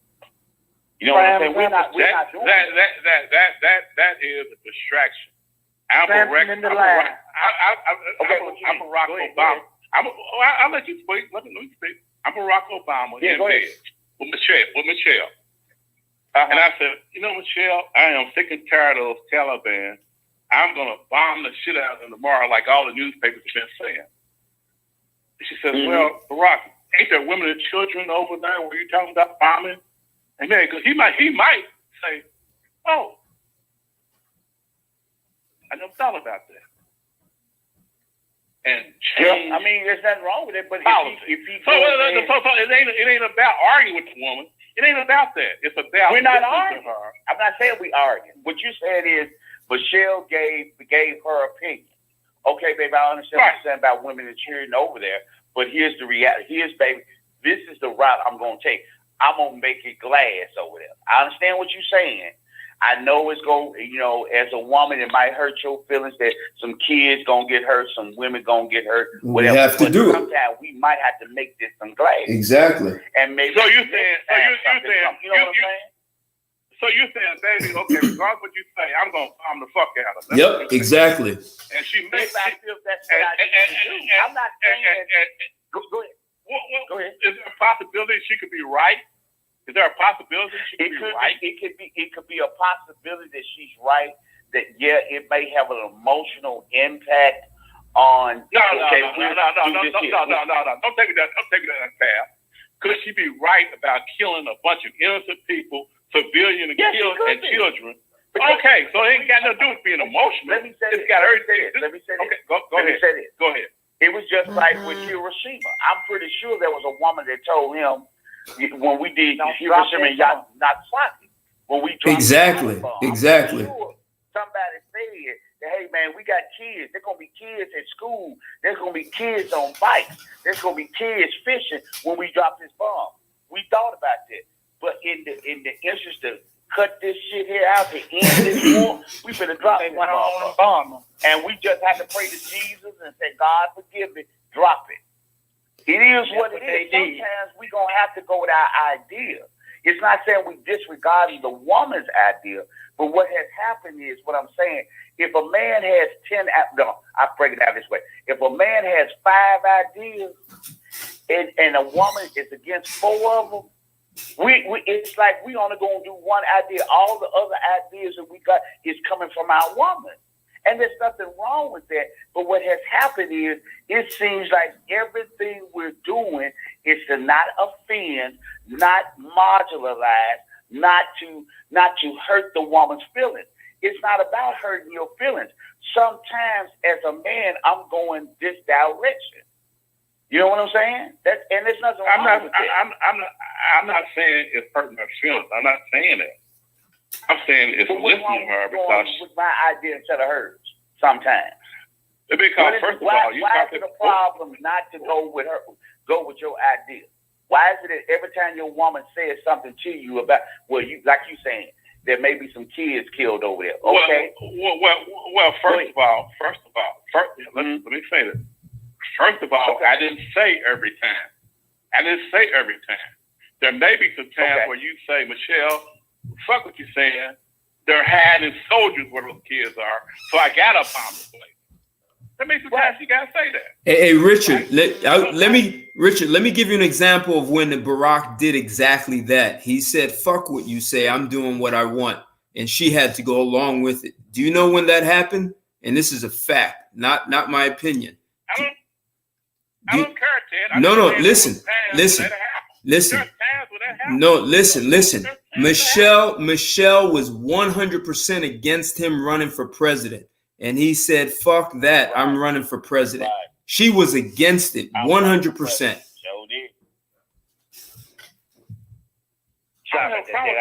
So imagine if he would have listened. Imagine if he would have listened to her because he didn't want to offend her and he was worried about her feelings. He has his own life. And this is the point. If men don't get that they have a life, a woman might have an opinion, a feeling, or whatever the hell she has about it. This is why we are in a situation where less productive people are in the workforce and men are standing on the sidelines watching it happen. That's not what I'm saying. No, that's what I'm saying. That's what this show is about. That's what I'm saying. That's what I'm saying. Obama was a politician. Obama was a social worker. So Obama had an insight into things, what was going on in the social dynamics in America that Michelle didn't have. So when she said, well, don't run for president, he had information that she didn't have. He had information that she didn't have, which made him make the decision that he did. And I'm not saying there's anything wrong with that. You're the president of the United States. I mean, you're the president of the United States. But even before he became the president of the United States, Just because look, we have women that's in politics. They can know about. We got a problem in Turkey right now, and I ain't gonna get into Donald Trump and all this, and ain't nobody paying attention to that. You know, we got a NATO thing that might have a problem over in Turkey if we don't pay attention to it. But that doesn't mean that Michelle doesn't know anything about it because she's not the president. She's not privy to this. I mean, you don't have to have all the information. You know, you can have knowledge of something. You may not have all the knowledge that the president may have if you're looking at it from that situation. And that's what it is. But your woman's idea is valid. But the thing about it is, bro, I'm not saying, I'm going to say for me, I'm not going to speak for the other guys. I'm not saying that you don't disregard your woman's thing. But what I am saying is men have gotten to the place now that they are afraid to offend. Exactly. They're afraid to marginalize. They have that fear. Because like I said again, we got some whorish ass men in corporate America. You give me a shot of ass, I get you up in the cubicle. But we also know we got some gals walking up into the vice president's office, supervisor's office, president's office, dropping on her motherfucking knees, trying to get an ass in. But then when you don't get what you want to get, the first thing you want to open up your mouth is talk about sexual harassment. No, you a hoe. We need to start calling it like it is sometimes. That's how Me Too. Right. That's how Me Too got us messed up. Because a lot of men, I'm scared now. The reason why they scared is because like me and Taylor was saying. Go ahead. Hey, wait, listen, in chat, listen, there's a woman in the chat. The woman says, listen, as a man, just handle your business. Then as a woman, I'm going to help you. She's the burden. Yes. Well, you're supposed to multiply what you have. If you're the man, if you truly the man and you got something to give, the woman is going to support you, but you got to be doing something for the woman to support. A lot of times, man, we just flapping our damn mouth and we ain't building nothing. You know, hey, Kendrick, just keep it real. Hold on. Okay, Ted. Hold on. Hey, wait, Robert, Robert, you keep saying men ain't building nothing. Men have built everything in society. Name you. We talk about. I understand what men talking about, but let's just be real, man. Let's just be real. Robert, let him go. Let him go, Robert. Yeah, let him go, Robert. Let him go, Robert. Every industry in this country was created by men. All these jobs in this country were created by men. So you keep saying men ain't built nothing, but it's a lie. It's a lie. Men, you go to work every day in a building that men built. In an industry that was created by men. Your paycheck was issued to you by a man. So how can you keep saying that men ain't building nothing? Because how I can say it now is this. A lot of the Fortune 500, a lot of the Fortune 1000 companies have female founders and presidents. And I'll tell you how it got there. No. Wait a second. Robert. No. Robert. Hold it. I that needs some backup. Which Fortune 1000 companies were founded by women? Yes, I like that too. We start out, I believe, not Hewlett Packard. Let me say. None were. Zero. None. The answer is zero. Zero. So what's different is, y'all? Let me say. Don't even waste your time on that. None. Zero. Let me say this, Ted. This dude, whoever the fuck this is, man. Let me address something that he said. The reason why we have a lot of men right now incarcerated right now is because of idiots like this. Now you talking about hit a woman in the mouth, you talking about killing a woman. Hey, wait, Robert. We got on a good path. He gets on my nerves with Hold on, Robert. Hold on. This is the reason why we're in a period of Your nerves are. It's not a nerves are irrelevant. See, he talk all that shit. He talk all that noise on the phone. He ain't about shit, man. You need to cut that out, man. Never mind. Don't worry about it. Don't worry about it. I'm telling you, I don't say it to your face. You're telling me I say it on the phone and always do it on. I'm telling you that. I know, bro. I know you. Hey, Chris. Go ahead, man. Hey, Chris. Go ahead. Hey, Chris. Chris, I know you don't like it, but I'm just curious. What It ain't got nothing to do with like, man. You sound ignorant. You telling me and Robert, Robert, you're confusing. Robert, hold on, Robert. You're confusing. Robert, slow down. Slow down, Robert. You're confusing. No, Robert. Hey, hold on. Richard, hold on, Richard. Time out. Robert. Robert, you mixing up some people. Robert. Hey, Chris, wait, time out, Chris, stop, Chris. Robert. No, hey, wait, Richard. Everyone stop. Everyone, listen, I don't want to put everyone on hold. I don't want to do that. Just stop. Everyone stop. Robert, you mixing up who's talking. You're mixing up the people. You're going after, you're going after the wrong guy. You're mixing them up. Just slow down. Let Richard finish. Richard is saying something. Go ahead, Richard. Richard wants to know what I said that he's upset about. Here's what I said, Richard. I said men and women communicate differently. I said from a traditional standpoint, men are going to use words to a certain point. After that, either the fist will start flying, or we're only going to tolerate so much talking. So if you try to get into a war of words with women, she is going to win because her emotions are tied to her words, and she's going to be able to use more verbiage than you. So you're never going to win. I mean, we know for a fact that you can't win an argument with a woman. So I don't even understand why you stick with that. So what I said was, once a woman challenges a man, that he's only going to take so much because men are problem solvers. Men want the simplest solution to their problem. So what he's going to do is, when she starts getting out of line, he's going to take so much before he just knocks the shit out of her and just be done with it, and she's going to get right back in line. That's it. Okay, are you done now? Yep.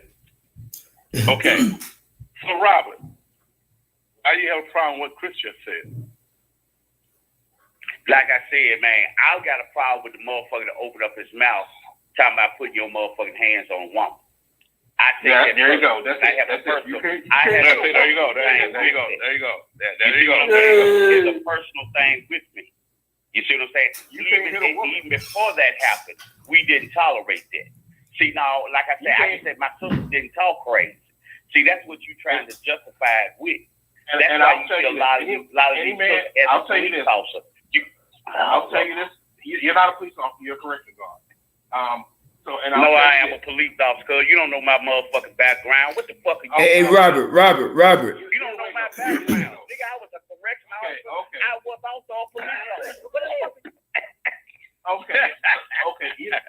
Either way it goes. What are you now, Robert? No. Hey, wait. Hold on. He's on mute. We got it.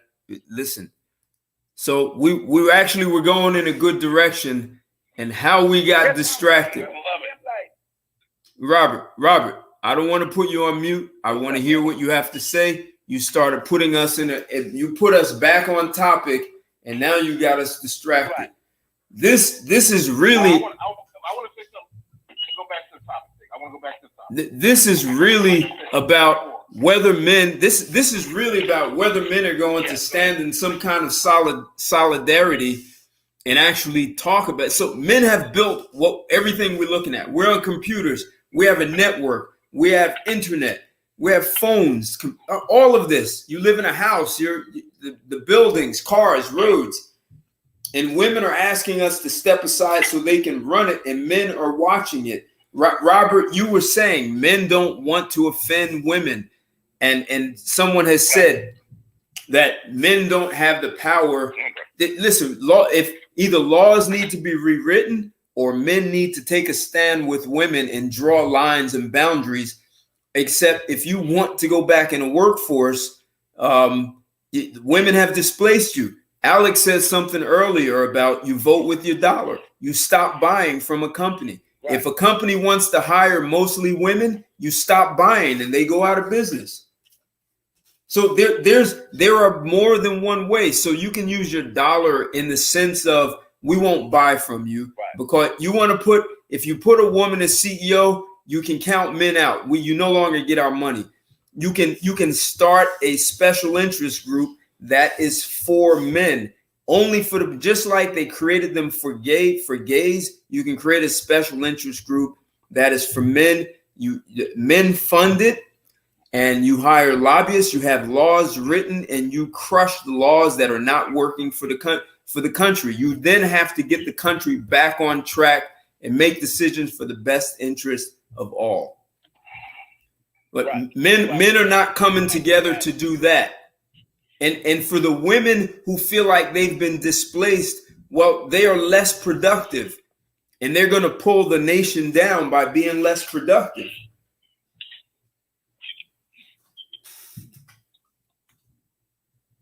Someone said a woman used math to put a man on the moon to read. Listen, if a woman is good, she earns a job. I do another podcast, and I had a woman on the show in the 1960s.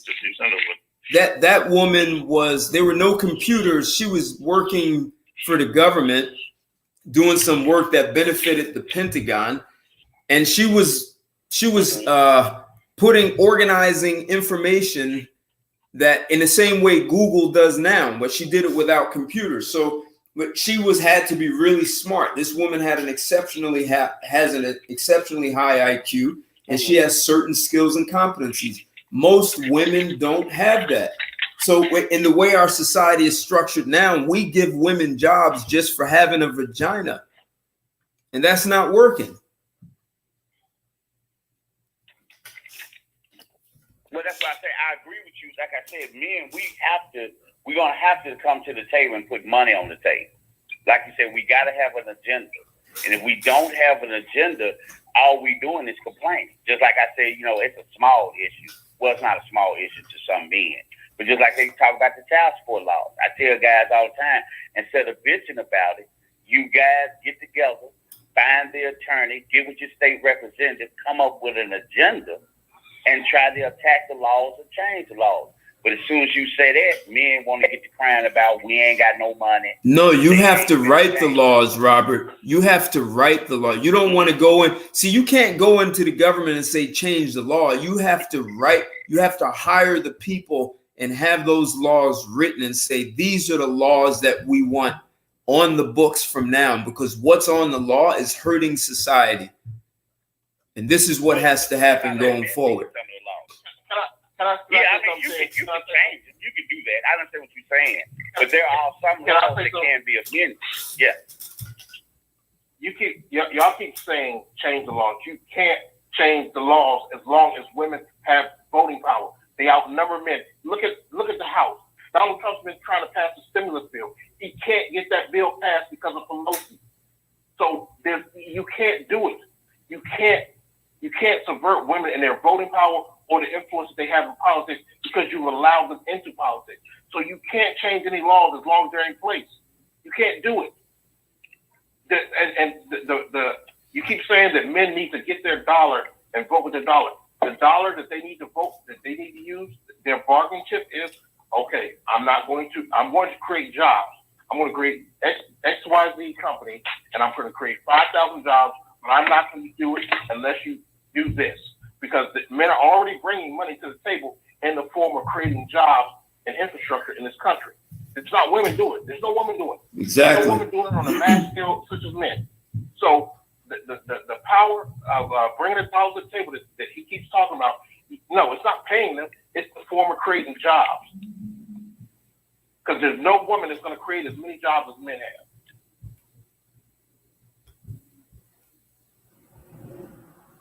Well, you got a point, T. And they haven't. They have not. They have not created jobs. Not the way men have. And if they don't like it, then they can go create their own companies. They can build their own cars. They can build their own bridges.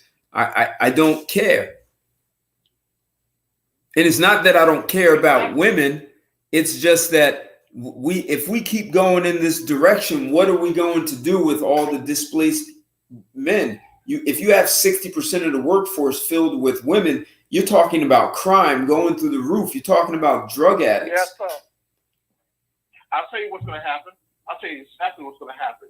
The more, first of all, what is happening is they're hiring these women, right? And then they promote these women into management positions. Now, once they promote these women into management positions, she no longer hires the men. Exactly. She hires women. She hires women, and that company starts to fail because those women, they don't pick up the slack, and they just lean more on the men that are already there. And eventually those men get tired and they leave those companies. And those companies, they fail. They go bankrupt because the women don't produce. Now, you want to know what's going to happen if they keep putting more women in the workforce and to eventually where they push all the men out. Remember that movie Mad Max? That's exactly what's going to happen. Mm-hmm. It's going to be. We're going to be on a. Hey, Chris. Women, hold on, Chris. Richard. Okay. Richard, I'm almost done. Okay. We're going to be an apocalyptic society where women will be nothing but rape and war brides. That's it. Don't forget Shayla, they sales, Chris. Go ahead, Richard. You know, Chris, I'm 65 years old, so I could probably get a few years on you. But I remember when I was a young engineer in Florida, I went to a party. It was like 1980, something like that, just out of college, rather. And I went into this party, and it was like 1982, something like that. It was the year that Ronald Reagan said that we needed to have affirmative action and to have black people do this, that, and the other. White people figured out during that time that black women were twofers. Right. Not only were they minority, they were women. And so when Ronald Reagan said that, companies like IBM, Cisco, Intrex, and all the rest of the companies started putting black women in positions way more above what they were qualified for. Right. Hey, Right. Richard, quick. Right. No. Just I'm going to support you, Rick. They actually started that in the 70s, not in the 80s. It was before Reagan. Yeah. They did Okay. that. It probably depends on what part. It probably depends on what part of the country you're in. But okay. But they started putting women in these positions of management and CEOs that you probably know some of them. And then the black guys, they didn't do anything for them because the black guys, they were only one tick on the chart. Black women were two on the government chart. A woman and a minority. Right. So black women got promoted. And so when I went out, I remember going out to a club and it was full of black women and black men. And the black women acted like they had the shit. Black men walk up to them. They would tell a black man, I don't want to dance. Black men walk away, and next thing you know, they two black women dance with each other. What's that about? Nothing changed, Richard. What's that about? Nothing changed. What's that about? What's that about? So I'm saying to myself, what you guys are saying. Go ahead. No, go ahead, brother. Go ahead. No, so what I'm saying to myself is that what you guys have been saying all along is the problem with black women is they don't see the bigger picture. They so tied up in their emotions. Right. This and this, that, and having things for the day. Like Ted said earlier, he knows some women who make $300,000 a year and they're broke at the end of the year. Because they're so tied up. They're so tied up in what's going on, they cannot see the bigger picture. And the bigger picture is that the United States is fucked up with black men, and they keep their finger on black men because we are like the roaches that they keep spraying, that they keep putting down powder for, but we keep coming back on top. and white men see that. And guess what? Some white women see it too, and those are the ones that want to fuck black men. Exactly. And I'm loving it. Richard, that goes back to what Ted said about feminism, how feminism was created the KKK, and the whole purpose was they didn't want to see black men get more power than them. So yeah, we know that.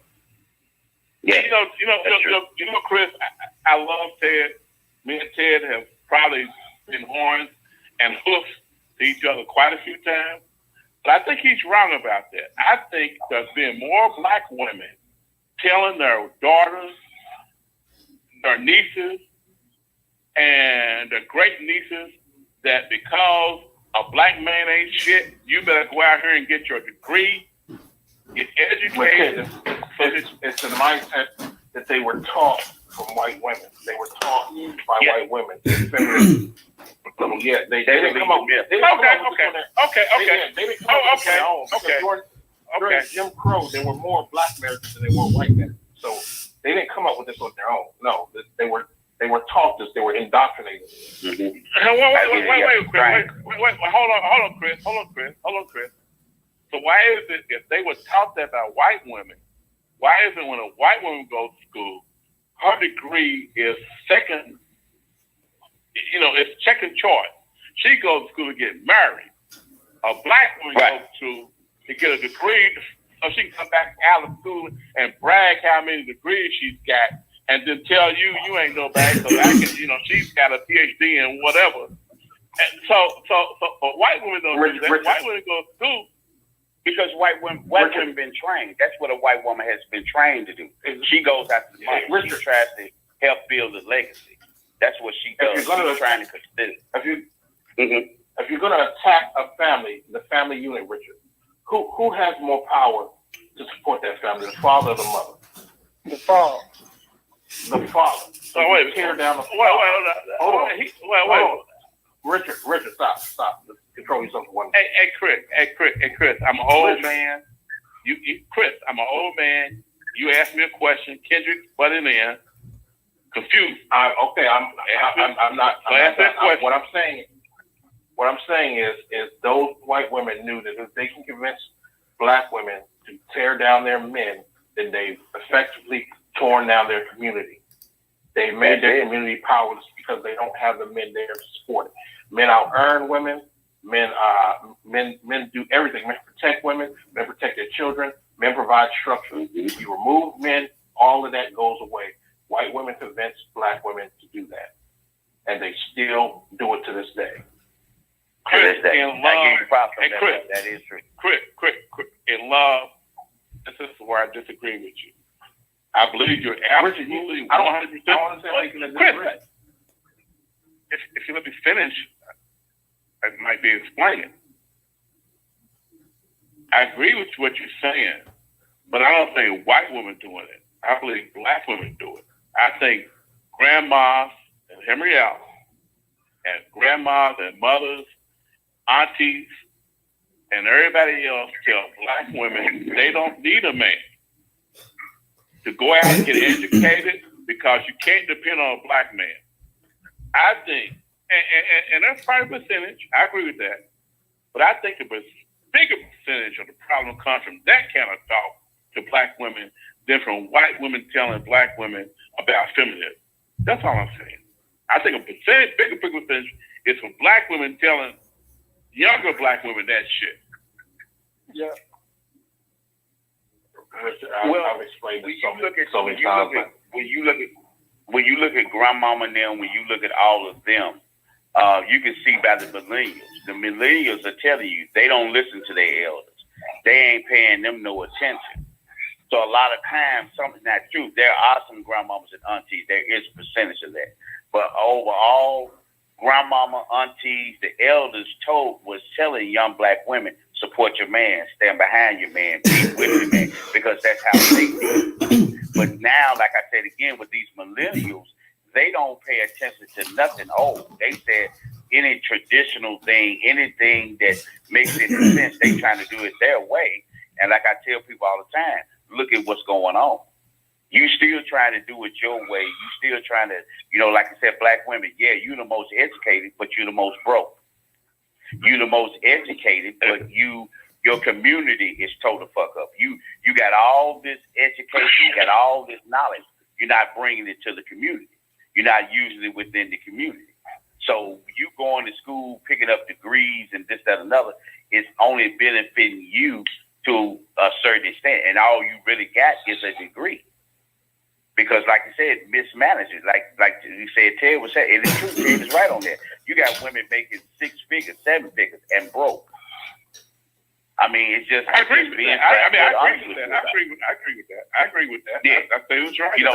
It's a taught behavior, like the brother was saying. It is. They were told not to mess with feminism.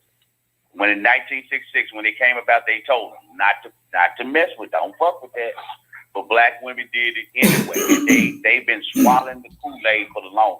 Your black man ain't nothing. Your black man can't build nothing. He can't do nothing. He can't do this. He can't do that. And you've been swallowing that pill. But if you really pay attention to a lot of black men, like I said, not all. We got a segment of black dudes that ain't doing nothing. We just got to keep that real. But we got black men that strive and that's going and doing certain things. We got that. But you don't want to come over here because, again, you have an assignment. When you get over here with me, you have an assignment. You coming in to assist me. You're not coming in to take over or anything. It's like pilot, co-pilot. I'm the pilot of this plane. Your assignment is to sit to the right of me. And if I relinquish or I give you an assignment to do, you handle that. But this I run. Yeah, go ahead. I got that, Robert. Let me ask you this: do you believe? Yeah, this is a yes no question. You believe that black women believe in hypergamy? Hypergamy. Hypergamy is what you want to say. Hypergamy. I just quit. Hey, Ted, I just learned this word from your group, so I keep getting it wrong. So do you believe that women believe in hypergamy? Women, first of all, women, period. Not black, not white, not Asian, not the fact. Do you believe that women believe in hypergamy? I would have to say yes. Okay. You believe women believe in hypergamy. So when the media showed a white cop grabbing a young black girl, throwing her down in the grass, putting her knee in her back, and all that, and black men just look at that and say, "Oh, okay." How can a woman who believes in hypergamy respect a black man who doesn't go down and say, "Look, you do that to my daughter, you got to deal with me"? Like I told you, we got black men. That's what I keep telling you. In my opinion, if you're talking about our community, our men are not at the front gate. We just got to get real. We got a couple of us up at the front gate, but most of us are not at the front gate. We ain't protecting our community. We ain't building our community. We ain't trying to teach our community. We ain't trying to guide our community. What we have become, like 90 seconds. A lot of us are afraid to offend. We're afraid to marginalize. What we're afraid of is to speak the truth, because when we tell the truth, we might miss out on a shot of pussy. To be honest, we really don't want to mess up. We don't want to mess up our ability to have sex. That's why we so afraid now to even speak to that. Like I said, hold on, Richard. Give me 1 second. 60 seconds. Let me correct you on something. There's no. We're not afraid to not get pussy. That's a misconception, because the fact we know when we tell the truth, we already know that's the end result of it. Like, you're cut off from black women. Second, there is no black community. If the black community exists, and there wouldn't be so much violence within it, it would be clean. They would care about that community to the point where they would care. Hold on. They would care about the community to the point where they see a piece of trash on the ground, they pick it up. You go to Seoul, Korea, and there's a lot of other Asian places too. These are people that actually care about their community so much that if you spit on the ground or if you throw a piece of gum on the ground, they will lock 10 you up. seconds. That's the community. That's somebody who cares about their community. What you have in Well, what you have in like I a black, said, we what you had have. it. I mean, I understand what you're saying right now. Let me finish. What you have in the quote unquote black community is chaos, and it's chaos being led by black women who hate black men. So if you want to risk your life for a bunch of people, if you want to stand at the gates for a bunch of people who hate you, go right ahead, brother. Do that. But you know what? Don't get mad at no other black man for not putting their life on the line for a group of people who are constantly telling them they ain't shit and talking and bad mouthing them every time a camera gets in front of their face. And look on social media. Look on Facebook. Look on Facebook.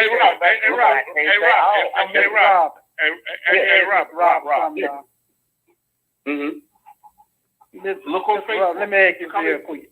Look how many black women talk shit about black men on Facebook.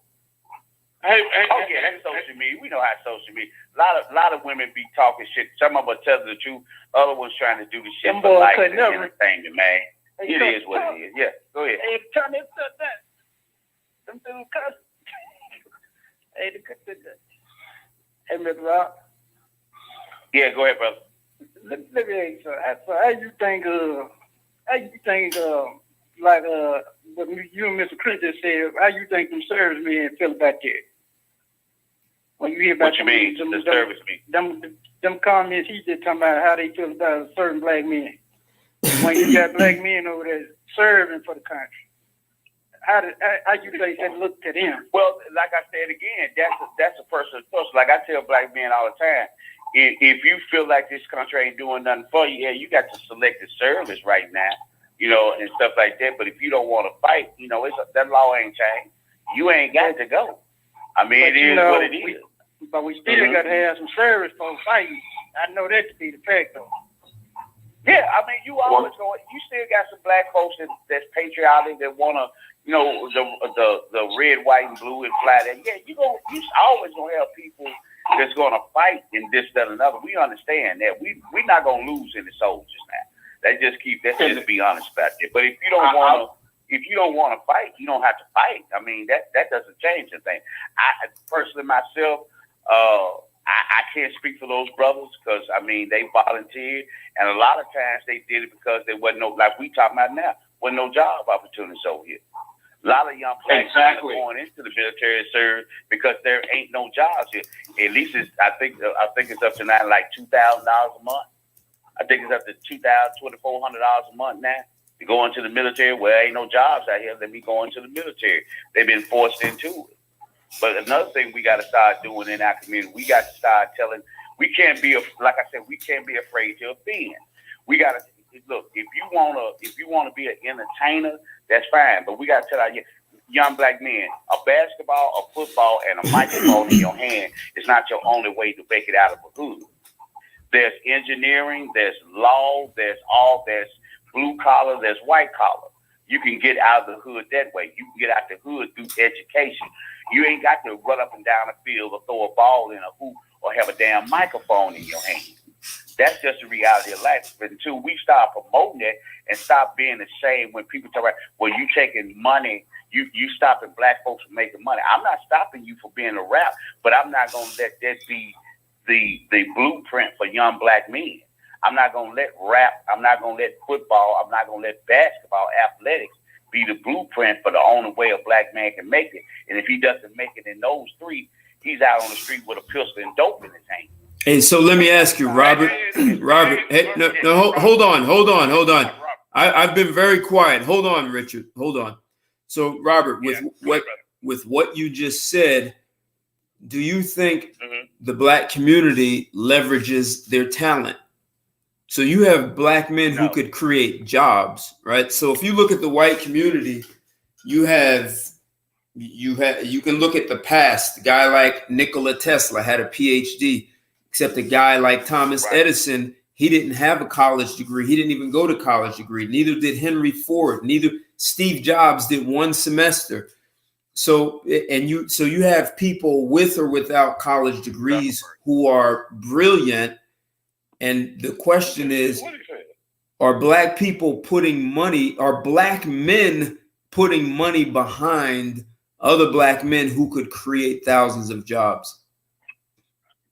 No, because like again, we have been trained to dislike each other. We don't believe. I don't believe in putting money behind Ted. I don't know that any other guys are white or whatever on the panel. We don't believe in putting money behind each other. I don't believe in supporting Ted. Like just saying that I ain't putting no money, but I'm saying I support Ted's show. I ain't gonna talk bad about Ted. I'm gonna support him. I'm gonna put myself behind this brother, even though he might be more successful for me or anything like that, but I'm still going to support the brother. We have been taught as black men that neither one of us are worth anything.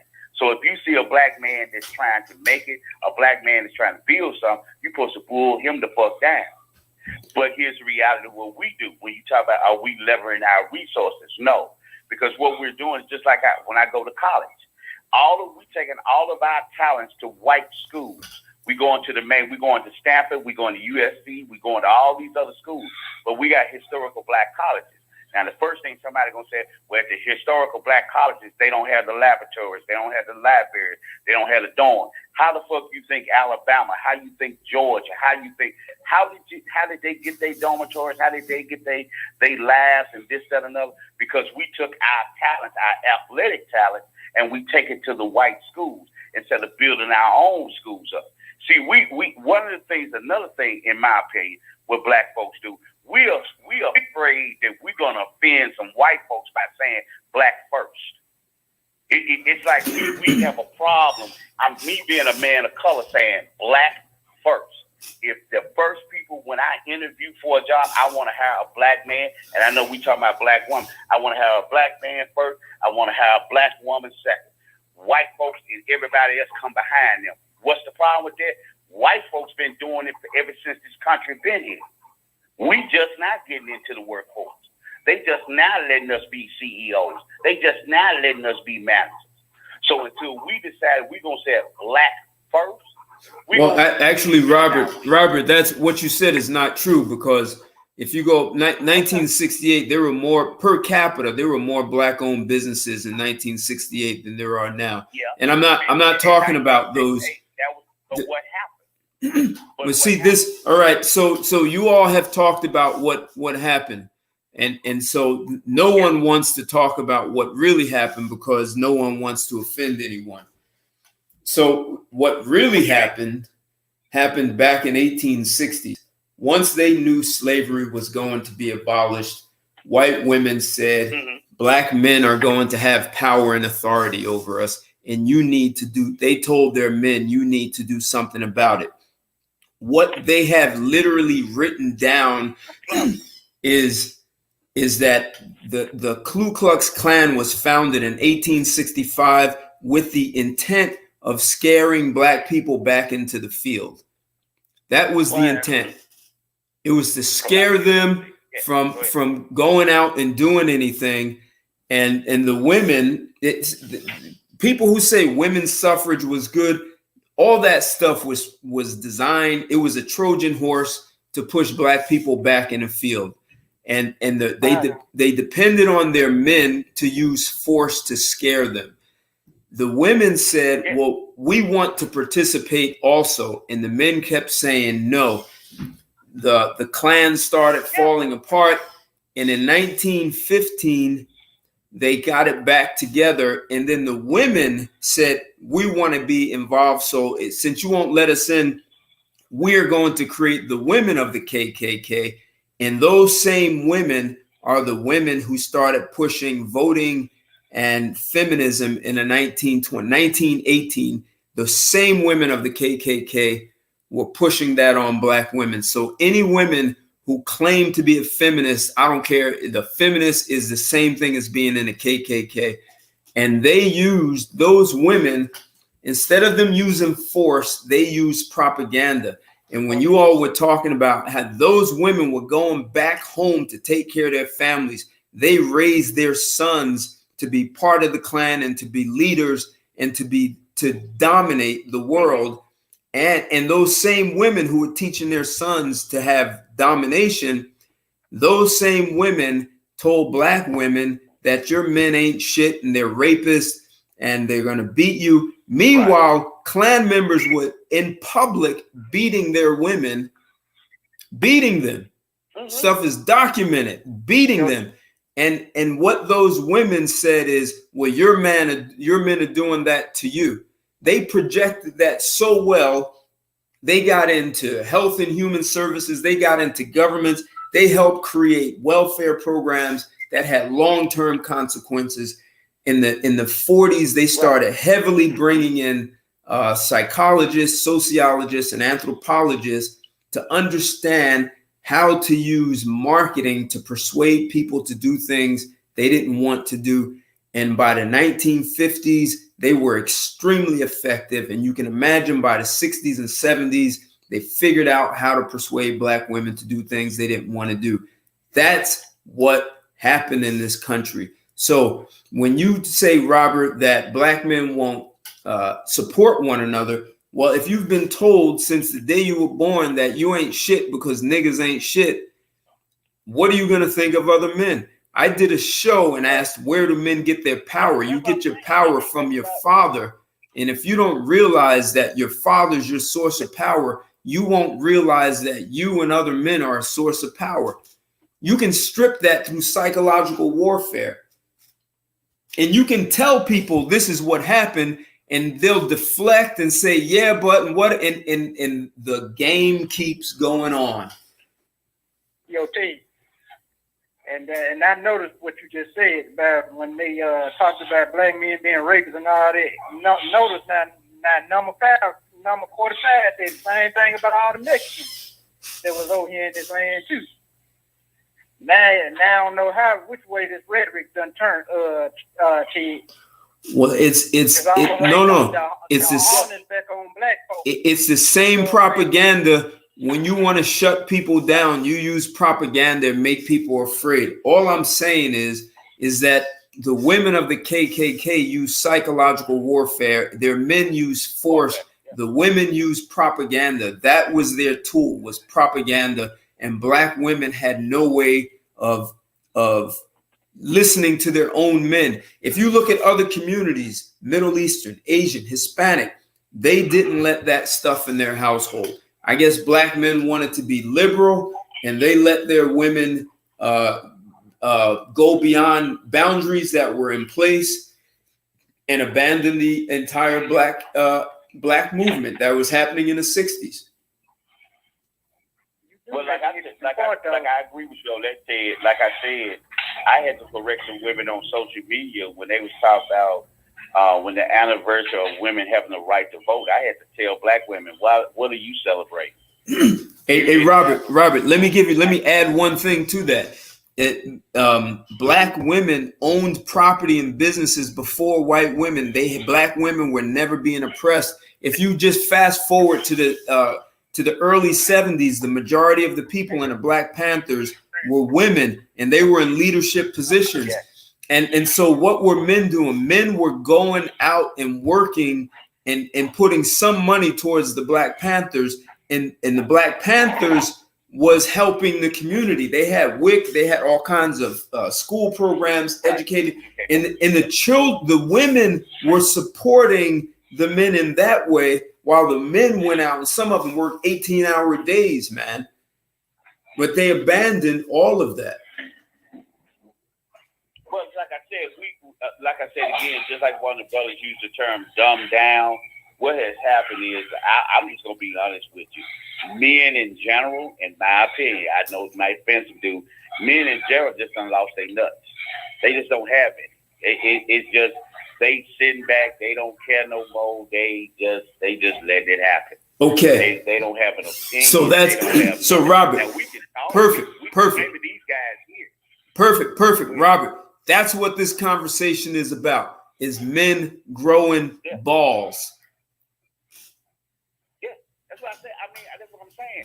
I understand. The guys may get offended with me. Like I said, I understand the Me Too movement. But there comes a time, man, we got to set up. Hold up now. Hold up. This ain't sexual harassment. This ain't what this is. We got to stand up and say that. But again, we got so many men today. They so worried. It just speak your truth, man. Just tell the truth. Don't get into your emotions. Don't get mad. Just speak the truth. That's all I'm saying. That just speak the truth. That's it. And like I said, the child support law. Yeah, I have my opinion about the child support laws. There are different things, the other things that affect the men, and we're gonna have to sit down and we're just gonna have to come up with what we want. We got to put money on the table. Everybody else is doing it. Everybody else is doing it. The women have done it. So men, why are you afraid to put money on the table? Because we've been taught not to touch each other. Go ahead. But I'm gonna tell you another reason why too, Rob. It's a strong spiritual delusion out here too. If you notice, it's an eye for eye, and I got mine, you get yours. That's the spirit out here now.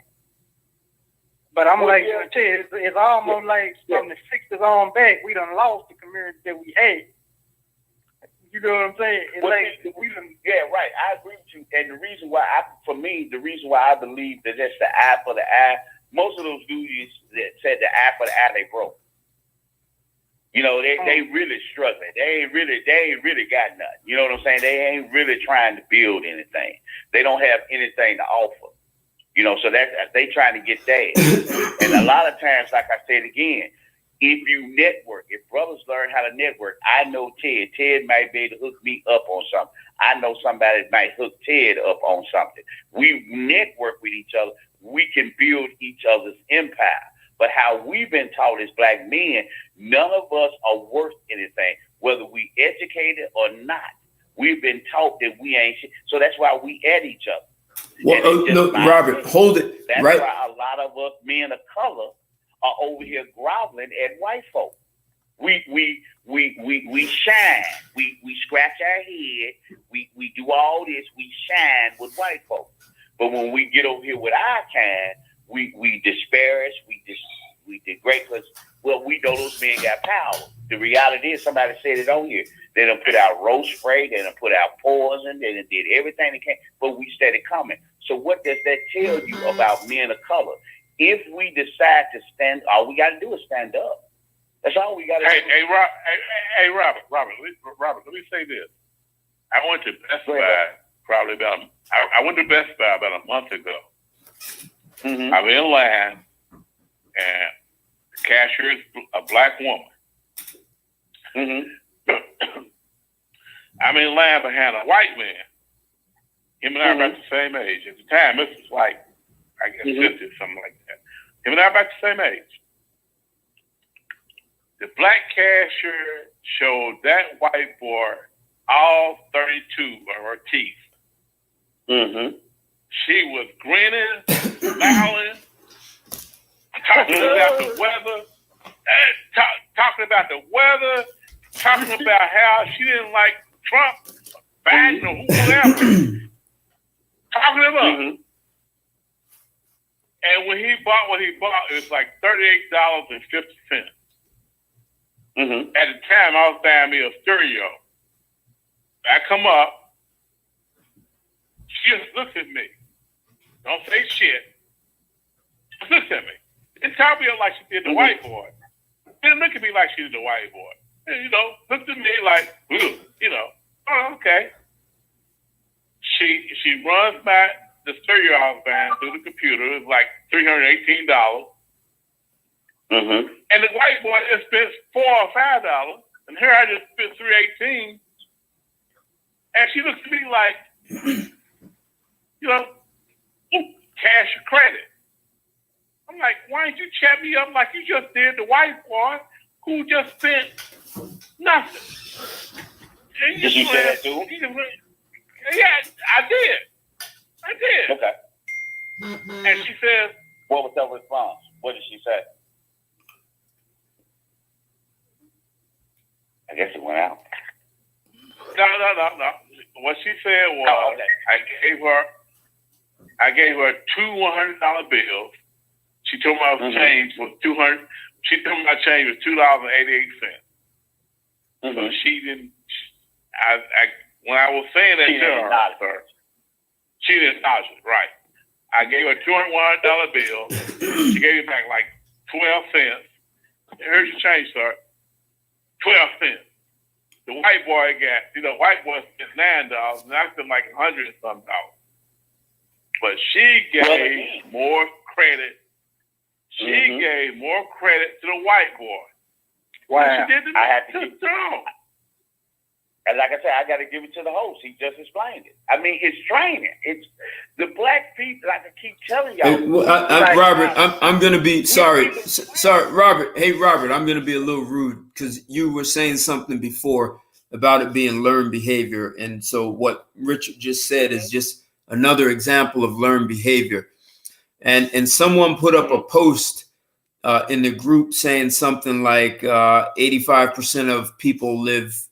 He said, true or false? 85% of people live paycheck to paycheck, men or women, right? So, and I mentioned several women who made $300,000 a year and live paycheck to paycheck. So that's an example that money doesn't solve the problem, and neither does education, right? So there's a mindset, and you said that. You responded, Richard, to Lynette in saying it's a mindset.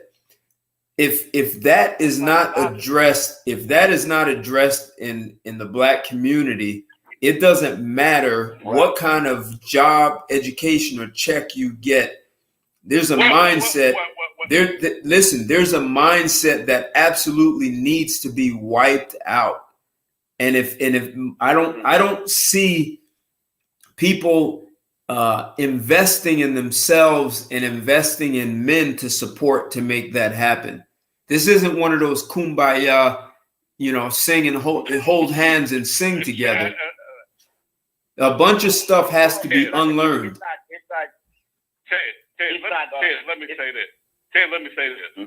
Ted, let me say this. And I'm saying it, not you. I'm saying it. I've seen some interactions between you and Lynette. Ooh. And Lynette comes off this, that, and the other, tells you that you were wrong. And you come back and say, Lynette, wait a minute, I'm not wrong. And this is why. And then she disappeared. Don't hear nothing from her. And you know as well as I do, she came with some shit about your show last week.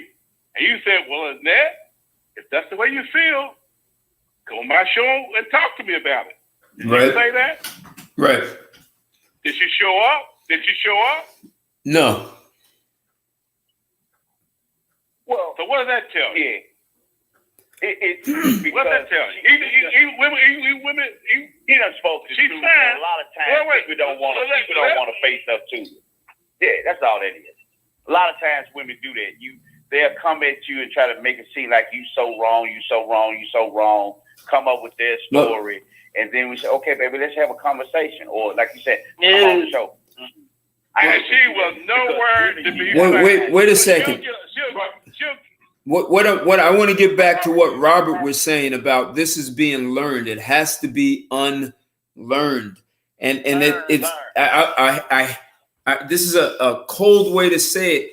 This is not about women doing this. If black men forget about black. The men in the United States have lost their balls and become dependent on women making decisions. There are too many men in this country following women.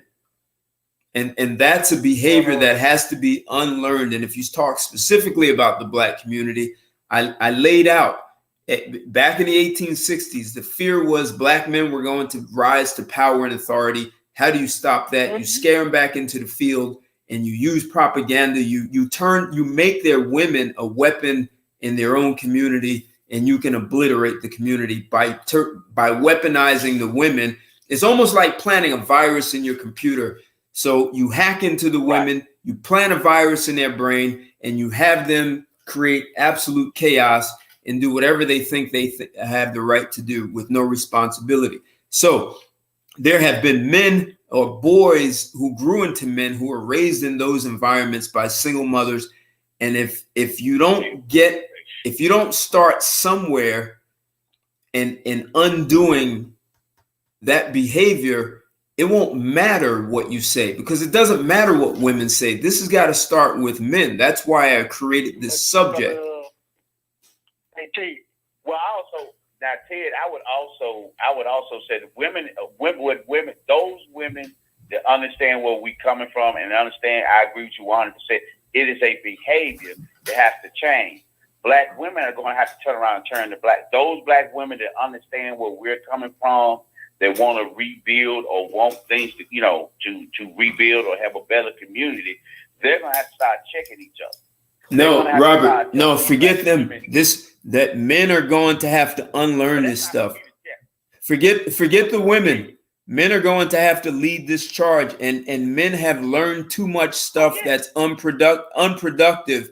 The problem is, do black men have a mechanism for unlearning? That's why I said you can give people money. You can give that. Look at the average person that wins a lottery. The average, this has nothing to do with race. The average person that wins a lottery is worse off because they have a mindset that will have them run themselves into the ground. So do black men have a mechanism for unlearning this stuff so that they actually can start to take charge and come together? Because power is in collaboration, not in one person talking a good game. But Yo, T. What's that? But in all the things going into the trend with Robert and Richard talking about, a lot of what you just talking about, a lot of psychological and it's conditioning. That's my observation. A lot of it can be unlearned because it depends on who raised you and all that, and then your surroundings. Like you said, if your surroundings ain't been nothing but negativity all your youth, so as a man thinking, so is he gonna become T? But since I didn't come up in it, I didn't come up in that time. It has to be unlearned. Well, just like I agree with you, Ted. It has to be unlearned. You said, where do we start? We just got to start telling. Well, you got to tell your truth. I got to tell my truth. In other words, we got to start speaking to men like I tell brothers. Look, when we talk about the prison system, we start talking about that. Brothers, understand the system's not built for you. You're going to get more time than any other counterpart because of your skin color. So if you keep messing with this system, you keep going in this system, your complaint falls on deaf ears.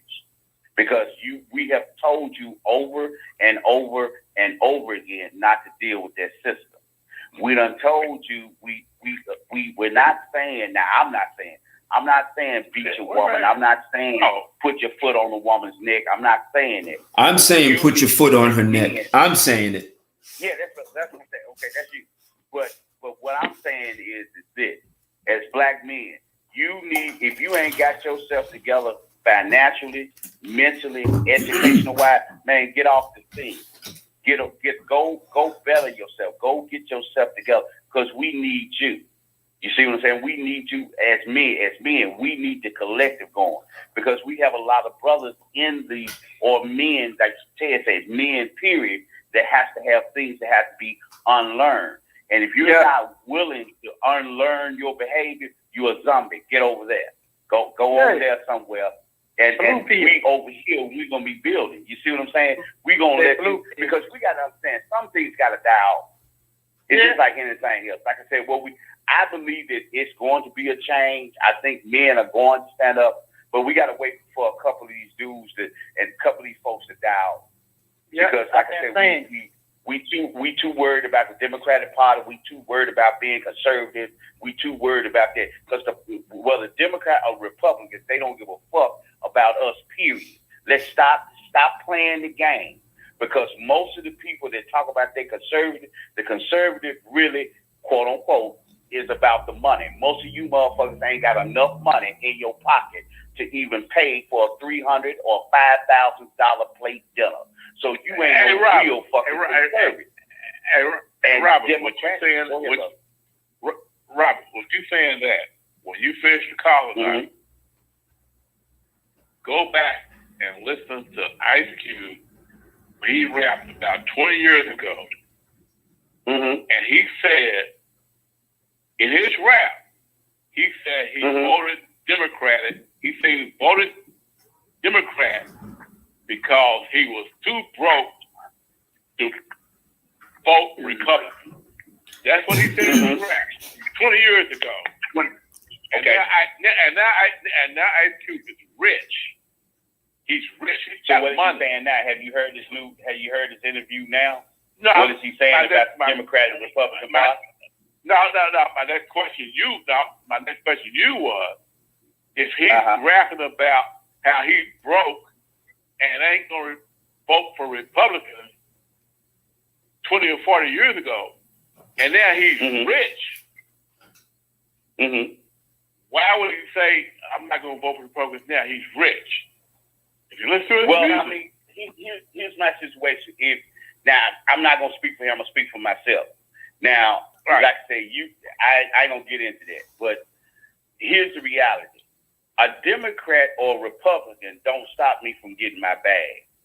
Whatever I'm doing out here, however I'm getting my money, I'm getting my money. If I'm going to build an empire, it don't matter who the president is. It don't matter who the U.S. senator is. It don't matter who the congressman is, my mayor, my city council, whatever y'all call them in y'all cities. It's left up to you to get on your grind, to do what you got to do. Now, yeah, you got money in your pocket. Yeah, if you get the tax laws, okay, y'all do what y'all do for the tax laws. But if I'm sitting around waiting on somebody that's a Democrat or waiting on somebody that's a conservative, I'm steady broke. Most Democratic people, if you vote Democrat, we understand what the Democrat Party is about: welfare, social programs, this, that, and another. Well, that has kept you down to a certain point in your life. You come over here to conservative. Look, as far as I'm concerned, I haven't seen anything other than, bootstraps and shit like that the conservatives are talking about. And the only reason why I don't look at neither one. I don't look at neither one. I vote, but I don't vote Democrat or Republican. Who you vote for? Well, I vote for I really vote independent. Right. For me. Robert. Not who you voted for. And I ask you that. When was the last time you voted? wait. We're getting way off. We're way off topic, right? So yeah, I know. So Robert, when you Can I say something, Ted? Yeah. During this whole pandemic, right? We keep saying that women bring their money to the table to lobbyists, and I disagree with that. I think corporations do that. Corporations do that to try to get women to buy their products. Now, throughout this whole pandemic, if women brought their money to the table, then they would still have done it through this pandemic, but they didn't. They were begging for all this, these extra increases in unemployment. They were banking on a stimulus relief check. Meanwhile, everybody was. Meanwhile, right? Well, not me. I was actually fine. Me neither. But I'm hearing everybody was doing it. It wasn't just women. Yeah, go ahead. Meanwhile, when you had companies like Apple. Apple created a phone in the middle of the pandemic, and they were still able to sell it. So Steve Jobs, in the middle of the pandemic, he was still creating jobs and generating money revenue for the country. Yes. Generating revenue for the country. Hey, Chris. In the end, it's still men that's going to bring more to the table than women. Hey, Chris. Yes, sir. First of all, brother, Steve Jobs is dead, so he ain't creating shit. You know what I mean. Okay. I'm not Steve Jobs. Okay. All right. Hey, Chris, for real though. Yeah, they brought up a new iPhone and all that. Yeah, but and like they you still said, sold until it. we decide to get some nuts, man, ain't nothing finna change. And Robert, until men get their nuts back, that's it. I just want to address two things you said, Robert. You said that hold on a minute. Give me a minute. You said okay, so you agree with Richard when he was talking about the woman, how black women treat black men versus white men, when it comes to customer service, right? Yeah, because they All don't right. even. Yeah, they've been So- told they got so- the power. Yeah, go ahead. So why would you jump out the window for those women? How can you say that's community when they're treating Well, for me, men? Hold on, I'm not done. I'm not done. No, that's it. That's it. Go, Chris. Go ahead, bro. How can you call it a community when the women of your community are treating men who don't look like you better than they treat you, when they have more respect for you? Well, That's not a community. what I'm saying, okay, brother, the reason why I can do it is because like I said, I cannot give a blanket statement to all my women in my community. I can't do that. I can't say every black woman walking this planet is fucked up. I can't say that. I done had Nobody said all. I Nobody didn't knows. leave. See, Right. if you So have the that, reason why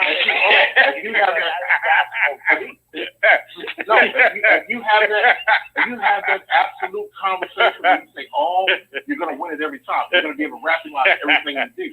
And when you rationalize something like that, you're actually I'm not becoming rationalizing. irrational. You asked me how can I say that? Yes, It's because you I'm rationalize it.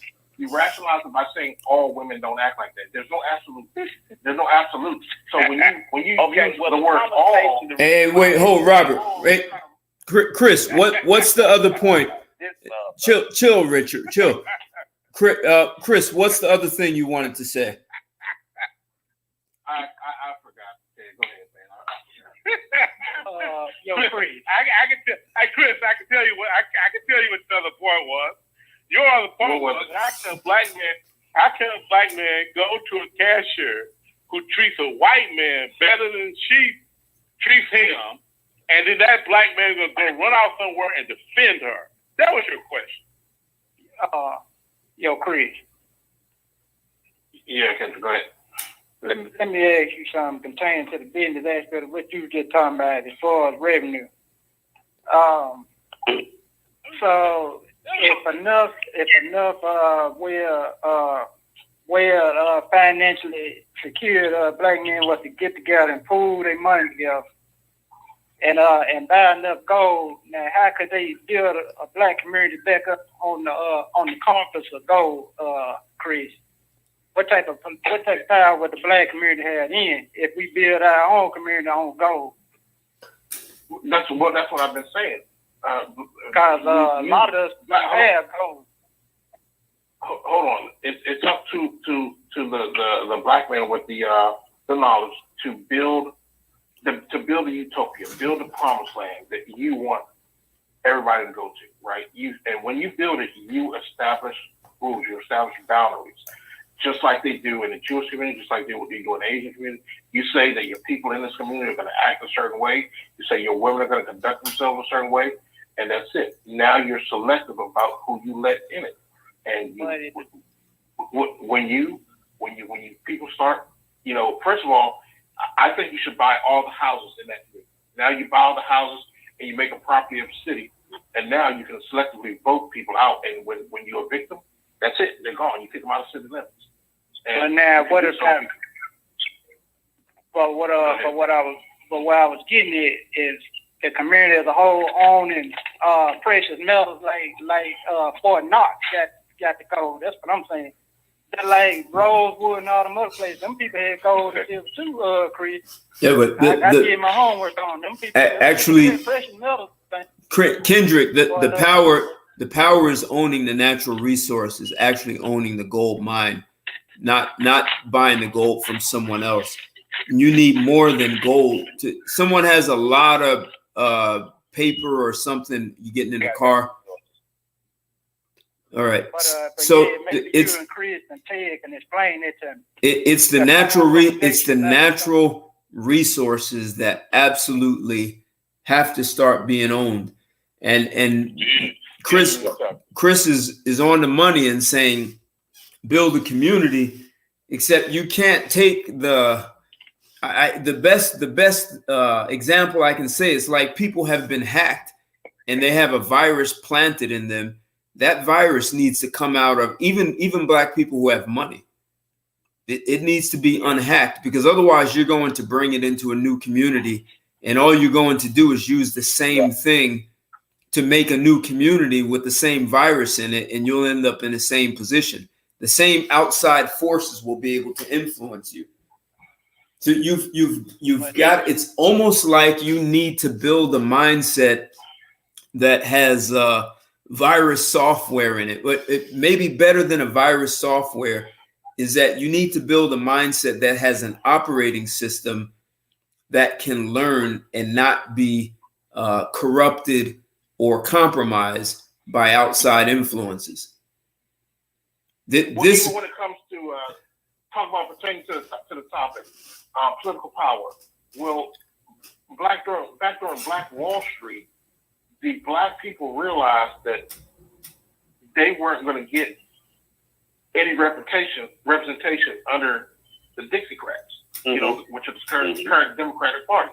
So they came up with the Republican Party to go to them, you know, for their best interest. But they had to have the cooperation of the women. So what I'm saying is when you build this new society, you just revert back to you don't let any woman in that community that's not cooperating. And I guarantee you, once you start doing that, you'll probably only see about 5% of the women, the current women now in that community. Yeah, but that's not going to happen until men start investing. That won't happen until men start investing in one another. And there is where you have the roadblock. So that you have talent in the community. You have talent in the community, and you see the talent. You know the talent.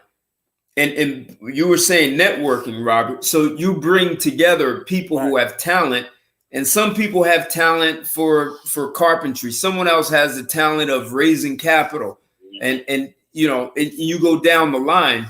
But you cannot bring you cannot hook a corrupted system into a new network. That's true. This is the biggest problem happening right now. Some men and women, you got to let outside of it. We talk about women, but we also got to let some men and women out of the system, because you got some guys that just not going to do it. No. What Robert, what Chris is saying is that it's not about letting people out of the system. It's building outside of it. And then people who qualify to be able to come into that. And one of the things on that agenda has to be natural resources, because if you don't own your own water supply, your own iron ore, if you don't own those things, then nothing's going to matter. But see, people want to keep trying to do the same thing with the same mindset and can't understand why they keep getting the same results. So, T, my question to you, since you educated T, now explain to me why are so many economists right now pushing for every individual to get their hands on some precious metals? And why is that role of it so important right now? Listen, I understand what economists are saying, but if you don't own your own natural resources, you don't control pricing. Yes, right. See, you can buy all the precious metals, and someone else controls the pricing. And if you buy precious metals at gold at $1,000 an ounce, and someone pushes it down to $600, all you have is gold that you bought at $1,000. Right. And that's it. The only reason why they tell you do that because of the economy. That's it. But like I would say, add on to what Ted said, you got to own land. You got to have resources. You got to. We don't need a $300,000 house. You need 300 acres. You need land. You need to build manufacturing. You need to actually, in other words, take our talent and stop taking it over there, bring it over here, and start building, like you said, outside of the system. We got to start manufacturing something. I'm catching you know on. But see,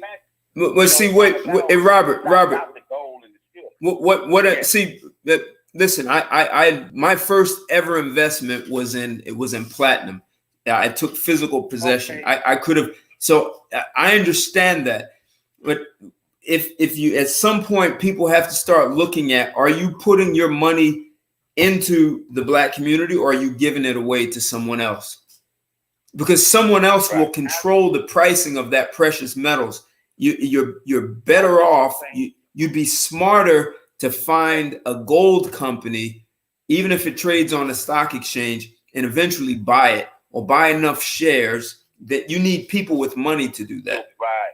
Like Robert Smith and Bob Johnson. You need enough people like that where you can actually buy the gold company, provided they own the, mineral rights to the mines. And so either you buy the mines or you buy a company that has it. You have to do your research. You can buy an oil company, but I'm listen. There is a mindset that stands in a way of that. It's a learned behavior. It's a good lesson, though, to you. This is a good lesson because some dudes need to hear this. So one of the things we got also that mask, like I said, we got to stop wearing well, especially in our community. We got to stop wearing well. We want to be thought of as this, but we. But see, that goes back to mindset, Robert. Right. That's still a learned behavior. It's like you got played. People got played to do all this make believe stuff. This is why I say it's like if someone hacks into you and plants a virus, and the virus makes all your decisions. If you don't get that virus out, your computer is compromised. And the minds of people have been compromised exactly like that. Yeah, that's true. And the only way you're going to do it, but they don't want to hear us, Ted. Okay, let me ask you a question. But that includes everyone on this show right now, including in the chat. Everyone, including you. You've all been compromised. Yeah, I know. Well, I remember the other point I was going to make. The other point I wanted to ask you, Robert. All right, so I heard you when you were talking to Richard. You said that he was brought up Lynette, whoever she is, how she was mouthing off to Ted and his group, and how she wouldn't come have a conversation with him, right? And we know that happens far too often. You start having try to have a dialogue with a black woman on social media, and she only wants to get her point out, and then that's it. She doesn't want to listen to anything you say, even though because she knows that number one, you're going to bring facts and things, and she doesn't want to hear your facts. She would rather stick with being wrong than to hear your facts. And we know they do this all the time. They do it, and they argue, right? So you submitted that. So that I don't understand how you got so upset with me when I said that as a man, our natural instinct is to, once they get to that point to where they're being so combative that they don't want to listen to reason, we just knock them upside the head and put them back in their place and go about our way. Well, I don't understand why you got so upset. Because see, what I do, for me, I use intelligence. If I see, that's male or female, if I see you not listening, I'm saying that you are still like Ted was saying, you compromise, you got that virus, and I'm trying to have a conversation. I don't waste my time trying to convince a woman or a man. You live in your truth. That's fine. I'm not gonna get emotional. I'm gonna hit you in the mouth and I'm finna make you straighten up. Bro, I ain't got time for that because you ain't put your hand, all you doing is talking. And I already know what you're saying. One of the things we need to do is change the language. This whole your truth, my truth, the truth is not possessive. There's the truth, and no one owns it. It's just there. So that's what I'm saying. So if I was speaking, you asked me about that, how I handle that, it's just like anything. If I tell you the truth and you don't accept it, thumbs up. Going back to I'm not gonna go back and forth with you. I'm not gonna waste my time with you. And I understand why do I need to hit you in the mouth? I need to use intelligence. Why do I need to make this female? Why do I need to make this female? If she don't want to understand, let her down.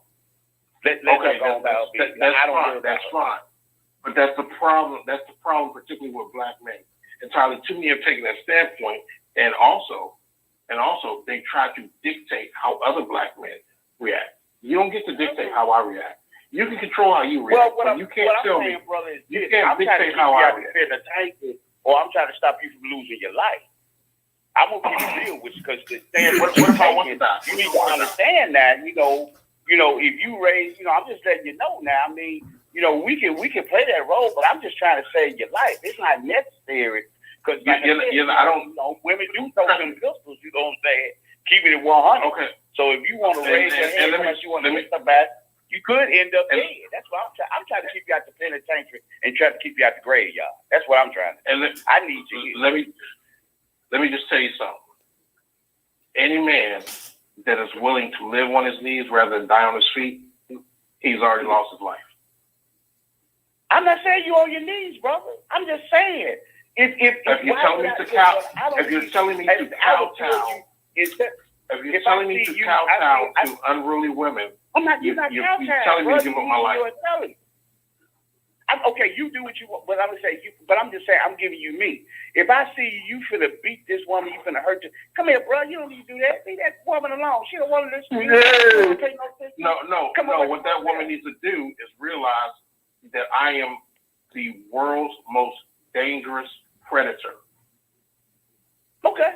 I mean, you know, would you try? Hold on. Would you try to argue? You're the world's most dangerous predator, but predators still get taken out now, man. Come on, now. Would you try to argue with a grizzly bear? Would you try to argue with a grizzly bear? Would you try to argue with a lion? No, if I got this kid on me, I ain't got to argue with a grizzly bear. Hold on. If you try to argue with a grizzly bear, if you try to argue with a grizzly bear or a lion, and the lion, and you got eaten, you got mauled to death, right? You would accept that was a consequence of your stupid actions, right? You would accept that, right? Go ahead. I just go with Okay. I'm just saying, bro. That's my opinion. There are I know you're trying to make your point. You're trying to prove it. But I would have. I'm just okay. That's you. But I'm just saying, for me. Any other brother, man, I tell you, man, it ain't worth that, man. Come away from over there. Don't stop killing yourself trying to make somebody understand. There are some women that gonna be dead, man. They zombies. Let them die out, man. Let it go. You over here trying to force a woman into something. You trying to force her. You were just talking about protecting them all. Yeah, so I still protect the ones that don't want the protection. The ones that don't want to protect. No. You said the whole community. You didn't differentiate. You said the whole community. So you just said protect all of them. So how are they gonna die? How are they gonna die when they got you protecting them? You said while they're disrespecting you. I'm one of the dudes at the gate. I'm trying to defend. I'm gonna stand up for the community. Some brothers are not. I don't expect all y'all to do.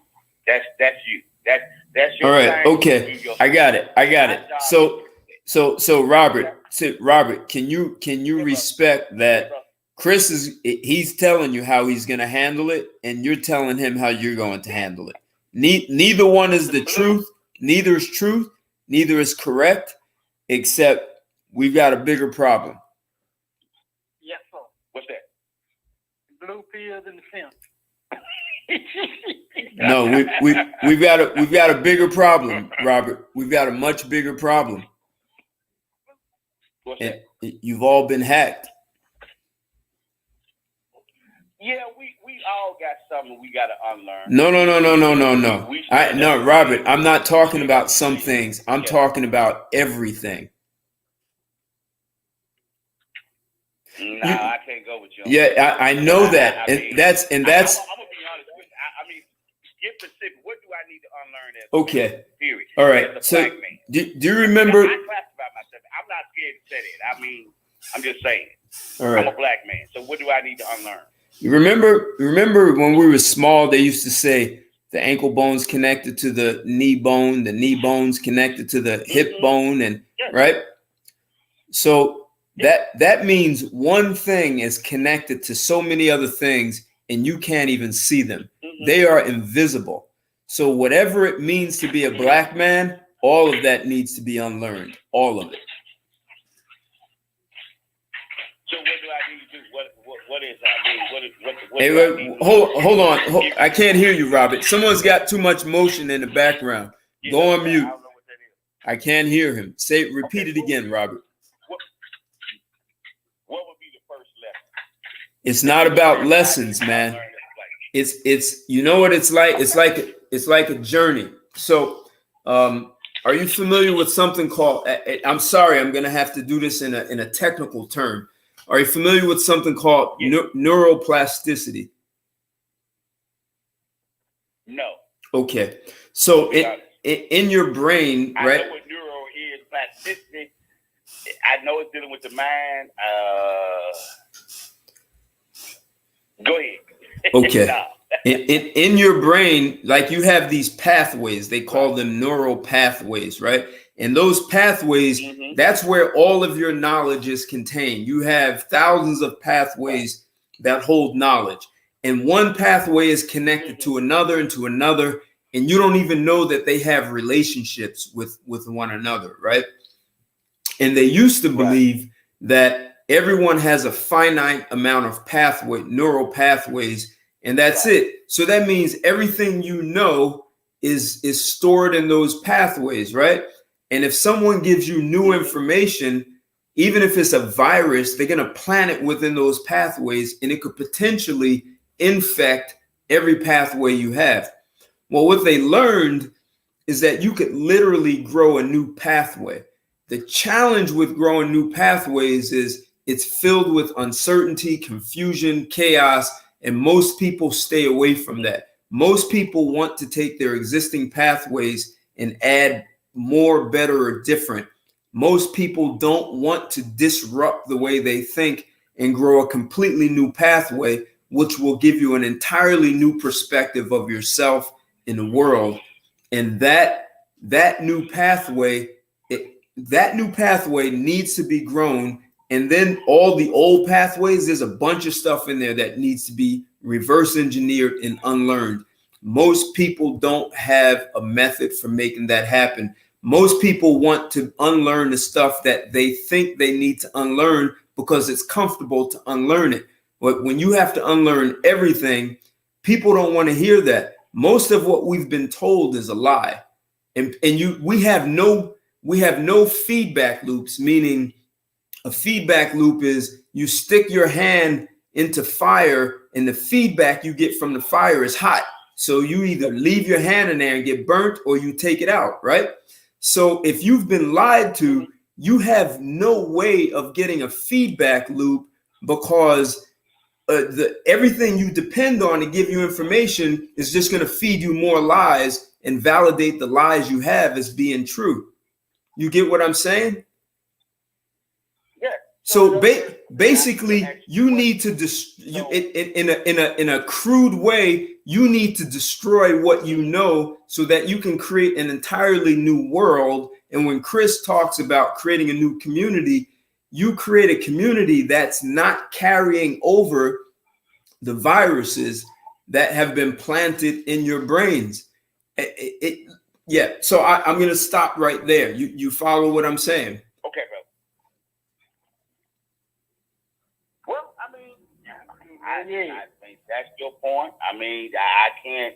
That's how you see it. I mean, like I said, whatever I have to unlearn, that's why I was asking you. For me, again, that's just how I feel. That's just, that's how I look at it. You know what I'm saying? There are some things that we need to get out of our mind. The reason why it's still going on like it's going on today, like we said, we believe in the myth. We believe that we can't and you won't. As long as we keep talking about we can't and this, we won't do it. All right. So Robert, hold on. Hey, Kendrick, hold on. Robert, let me put it to you like this. Se eu quero falar contigo em outro idioma, você não pode entender-me, sim ou não? Yeah, yes or no? I have no knowledge of. Okay, exactly. No, Robert, time out. Mm-hmm. You only know what you were given, and you have no way of knowing if it's a lie or it's true. You just bought it because that's what they gave you. You speak English only because they gave it to you. I just spoke to you in Portuguese, and no one gave you Portuguese, so you have no way of dealing with that. Mm-hmm. So you. Unless I learn Portuguese.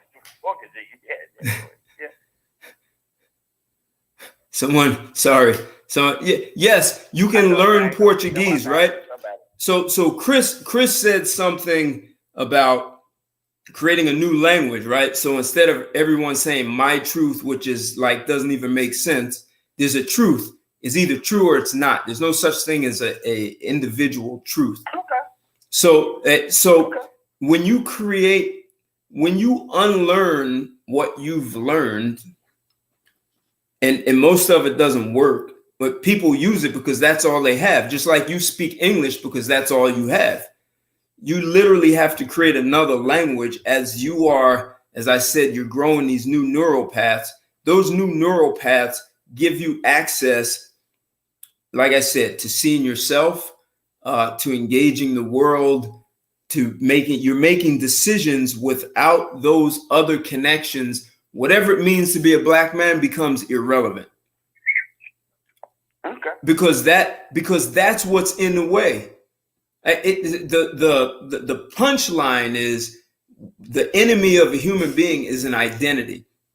Your identity comes filled with so many presuppositions and constraints. You cannot see them, because just like you can't understand Portuguese, you can't see the things you don't know.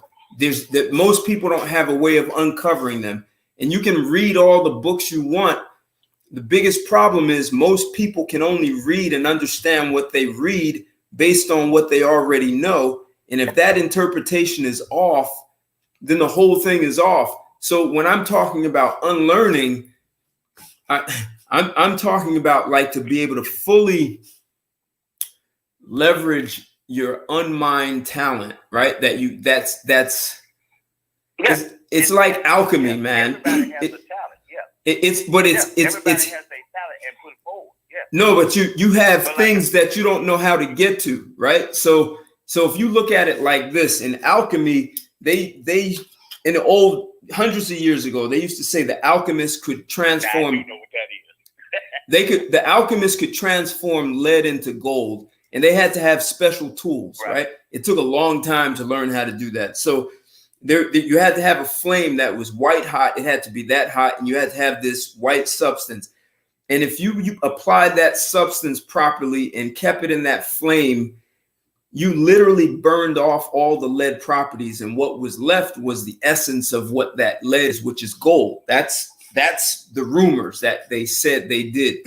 So what I'm talking about is basically burning off the lead that society has put on you, and that's unlearning it, reverse engineer, unlearning it, and getting at the essence of who you are. These are not the kinds of conversations the Black community is having.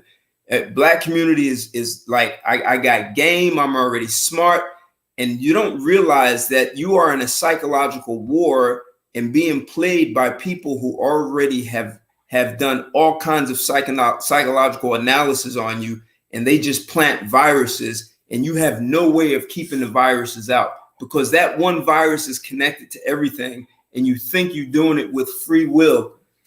And I'll just stop it there. That has got to be a number one thing that has to happen.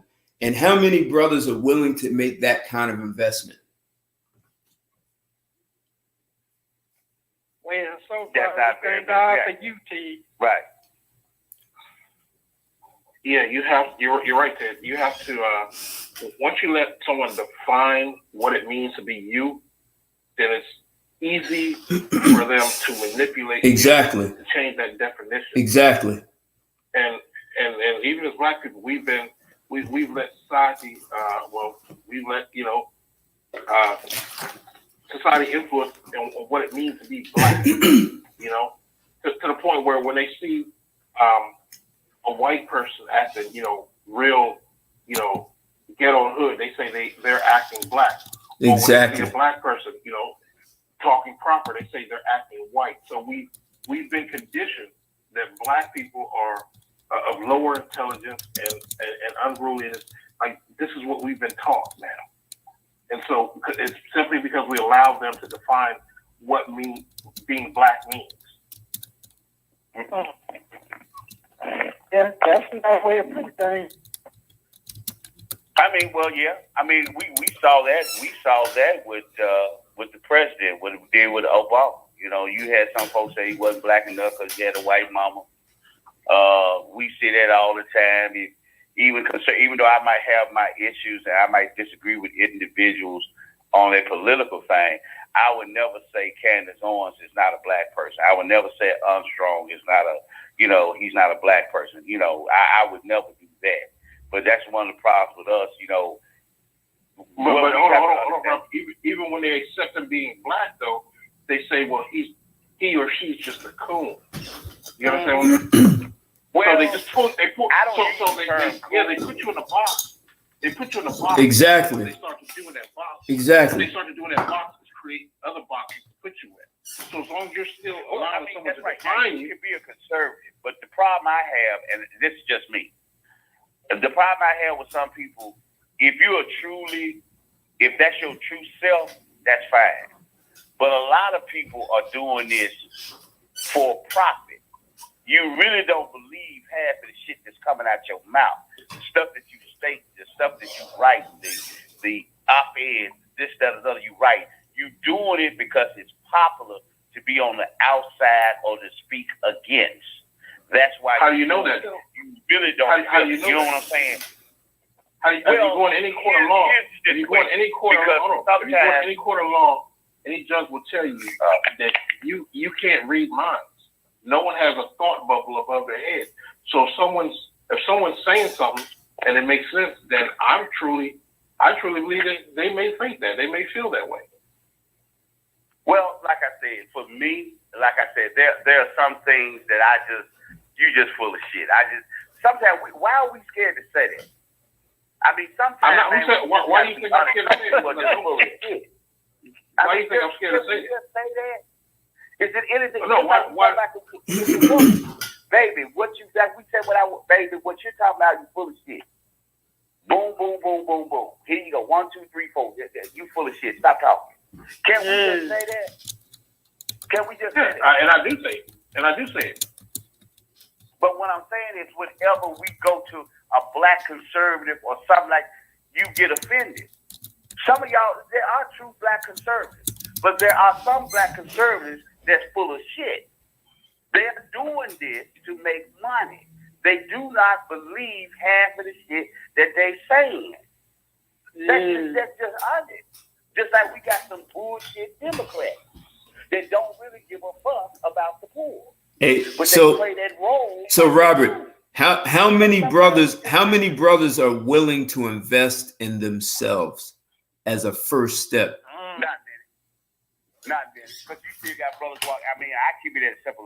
You got brothers walk around here still ain't got their GED. They ain't their 40s and 50s. I understand. What I'm talking. Listen, I don't know what percentage of people don't have a GED, but there are enough people who have not only an education, whether it's self-educated or formal, and they make a decent living. How many of those people will invest in themselves? They won't. I mean, you got something that's doing it, but that's why I'm trying to get everybody. You have to learn how to do for self. Instead of always taking your talents for somebody else, taking it over there to them, why don't you build something for yourself and the community? Why don't you do that? No. The community is not self. The community is not self. The community is not self. Myself is not the black community. Myself is me. Okay. Do you consider yourself black? Do you consider yourself a part of the black community? Do you consider yourself African? No, I'm not part of it. I can be black and not part of the black community. First of all, there is no black community. Okay. Yeah, I'm black.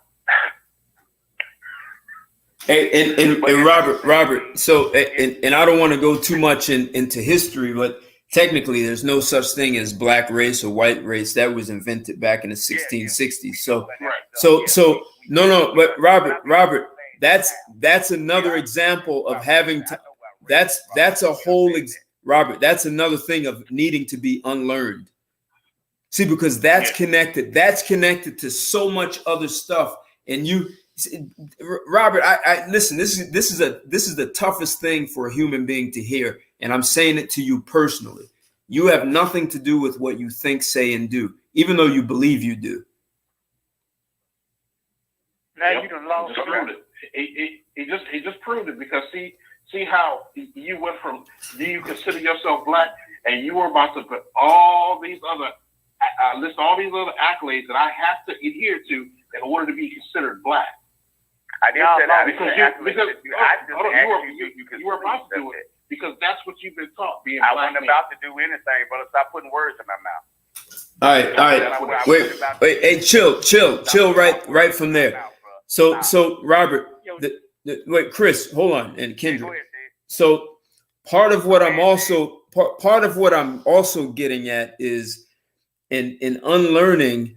See, the way black men resolve conflict, especially with one another, is very different than the way they resolve conflict with white America, right? So, conflict resolution skills are critical.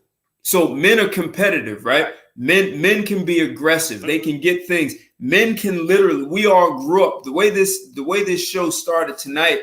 We talked about how as boys in a playground, we created a hierarchy, right? So we wrestled, we fought, we played rough games, we played football, basketball, and out of all of that stuff, and even we talked shit to one another. You know, come on, how many times you tell your friends, "Oh, you're faggot ass," right? But we're just talking, right? We don't mean it, right? But we created a hierarchy out of that, right? And men can have a fight. I've had them as a boy, and 20 minutes later, we're playing again. So men can do that, except there's this identity of being black, especially with black on black, that it becomes violent, even verbally violent. And so what I'm seeing is that is part of an identity that's been given to you. And T, T. I'm listening. Another thing, T, we and maybe you can correct me, but not too long ago, I found out the black folk really wasn't black folk. We were Native Indians here. Wait, say that again. Maybe you can correct me. Say that again. I was told that the history was wrong. We was actually dark-skinned Native Indians was here, and Chris Columbus really didn't find the land because we was already here. But absolutely, there were millions of blacks. That's what. But yes. I mean, they started on the continent of Africa. No. They the blacks who were here are not African. They don't have the same DNA markers. See, this is another problem. See, so this is part of getting hacked. Like, no, Robert, you don't know how old. I mean, damn, dude, what really? You gonna actually come out your mouth and say that? Yep. Then I don't have any DNA from Africa in me. You might because they mixed. They did bring Africans here, but listen, bro. They wiped out 100 million people right in the United States. 100 million, over 100 million, and most of that was what you would call black, not Indians. They were already here. Their DNA markers, the ruins are all over the U.S. I've gone to see them in South America. It's not Atlanta too. It's all over the U.S. They're all over. But see, this is what I mean by identity. You have to ask who told you where you're from, and people just bought it without asking a question. The ankle bone is connected to the knee bone, and the knee bone is connected to the hip bone.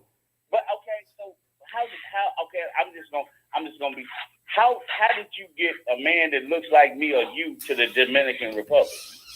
How did you get him in Puerto Rico? How did you get him moving them? How did you get him in Jamaica? How did you get him in Haiti? They had to move him, Robert. Somebody had to move somebody. I'm just saying. I mean, come on, man. I mean, I kind of calmed it down, but I had some dudes that were Dominican Republic. Man, shut the fuck up. You African. Yeah, you speak Spanish or whatever, but you African. Stop all that. I mean, come on, stop. All right, so let me wait, Chris. Let me paint it to you. See, you'll take the books, and I have a verbal and oral history passed down from my parents on both sides. And my listen, no slavery on either side. and we were here before any Indians were even here. There were Asians in the America. Now we're getting sidetracked, but the people in the Americas is so old that they won't even tell you. That's why I go to these places and live and go down to see these things myself instead of taking what the history books have told me. So you have no way of checking your feedback loop to know if you've been lied to or not. I mean, I'm listening. Yeah, that's true. They're all over the place, all over the Americas. Something don't make sense. Columbus couldn't have found nothing if they was already here. That's what I'm saying. All right. So but see, already here. Robert, see, part of this conversation we just had is more stuff that needs to be unlearned. There's so much that needs to be unlearned. Someone else told you who your identity is and who you are. And you have no way of checking its validity. You just took it. Okay. I'm not going. I mean, it'll be a back and forth. I mean, like I said, I believe what I believe. You believe what you believe. No, you only believe what they told you. Eu quero falar contigo em outro idioma. Você não pode entender because it was built into the language. All you have is what they gave you. They didn't give you anything else except what they wanted you to have. History books lying. That's true. Somebody lying to you, cause them folks look just like like some dark-skinned Indians. Well, hold it, Kendrick. Take it back to the conversation. Take it back to the topic at hand. Even the notion that we have to take our dollars to these politicians to get things changed off. No, men's rights activists in England have been doing that for over a century, and it hasn't worked. It doesn't work because they gave the women the right to vote, and they allowed the women into politics. And so once they did both of those, they're not going to be able to change the laws in their favor because women outnumber men. So the answer is simple. I mean, I'm not trying to say, a political coup is what we should do tomorrow, but I'm just telling you that it wouldn't hurt. Okay. You can't change the system and play by the same rules that system has put on you when you've been playing by the same rules that system put on you forever and it hasn't worked in your favor. You can't just say, well, tomorrow's the day it's gonna work. No, it's insane. So like I said, you face today. So what you saying? Do a coup? I mean, take over the government? Is that what you're saying? I'll just tell you this. How do you think America got its independence from England in the first place? I'm glad you brought it up. So who are you attempting to do it? Are you saying all men? Who needs to lead? Who are the men? All men? Is that what you're saying? That's what I'm saying. All men. It doesn't matter when you're black, white. Look, black men are just guinea pigs. Black men, they start off doing everything to black men just see if they can get away with it with white men. So to sit here and say that, as black men we do it, no, it has to be universal for all men need it. That's why I said earlier they can't lock every man up. That we can kill feminism. We can come up with some universal feminism right now. We could kill feminism right now if men would just co-sign the fact that they can't lock us all up. They don't have enough Roman apprentices to lock us all up. Hey, and Chris, can it work? Right. So Michigan, that's the largest community of Middle Easterns in the U.S. They have a huge mosque, and they have built a wall around their community, and the men make the laws, not the women. Sharia. And not only that, the Sharia law, a lot of those laws they have go against, what Exactly. we as Americans. Exactly. And they can't go in those communities. They don't go in there and fuck with those communities because if they know when they go in there and fuck with those men are willing to die. Wow, that's cool, that Chris. That's why I said once you're willing to, it's been proven that you're willing to live on your knees. They can do anything to you that they want. But if you're willing to die on your feet, they leave you the fuck alone.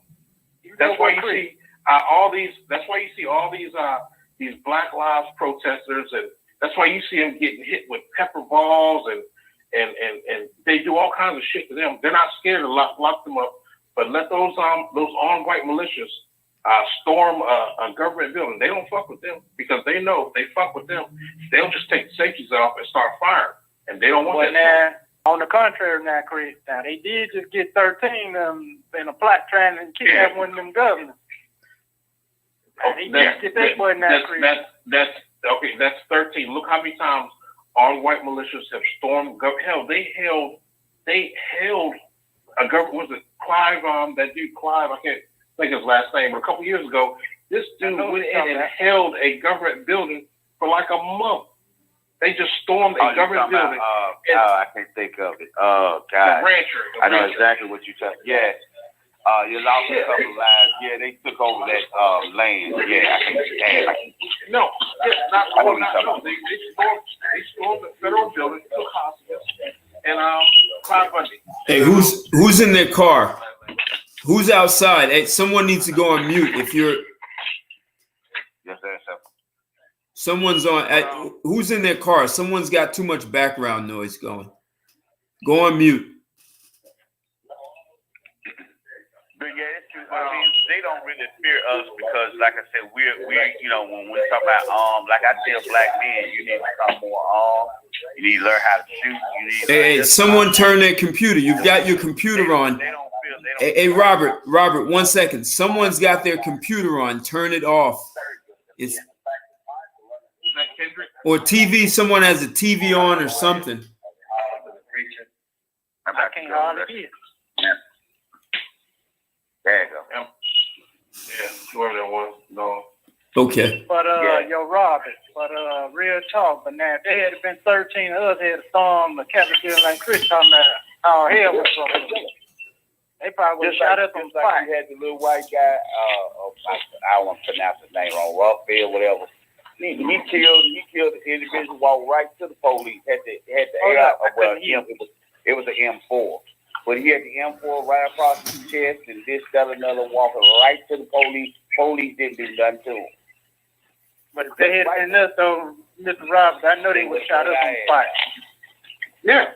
That's it. Because they know that you're a coward. That's what you were saying earlier. When you were telling me about the women. I'm just trying to stop you from going to jail. I'm just trying to stop you from dying. Well, what if I want to die? Hold on. What if I'm willing to die or go to jail to prove? What if I'm willing to die or go to jail to prove my point? What if I'm willing to die or go to jail so the next man? You're not letting me finish. You're not letting me finish. Robert, let him finish. Robert, let him finish. Robert, let him finish. What if I'm willing to go to jail or die so that the next man doesn't have to? That's not so the next man doesn't have to put up with this thing. I mean, I'm just saying. I'm just going by what you're saying. Maybe I'm too surface. Maybe I'm not going too deep with it. But my thing is this, brother. I'm telling you, you do not have to do what you're doing, and we need you out here. We don't need you in the penitentiary. We don't need you 6 feet under. Because don't always assume that every woman you gonna come across don't know how to shoot that thing. You see what I'm saying? I'm just keeping. I'm here to tell you. I'm just saying. I'm here to tell you that you don't dictate what I live my life. I'm just trying to show love to you, bro. I mean, that's you. Do your thing, man. Do it how you want to do it. How's it showing love? How's it showing love to me? It's not for you. Because I don't want to see you lose your life for what? What are you losing your life for? Y'all break it up. Yeah, that's breaking up real bad. All right, someone's got beeping in the background. Who has beeping in the background?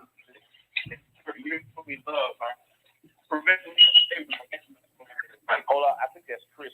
Chris, hold on, you got a lot of static. I can't hear you, brother.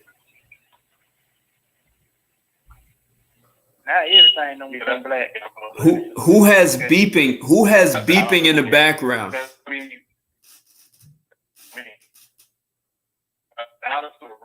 Oh, what's that, Richard? I can't. Somebody chop it real bad to you. Yeah, Chris, you breaking up a lot, Chris. You're in a bad area, Chris. That's why I said I was telling to hold up, because I can't get what you're saying. Try it again, Chris.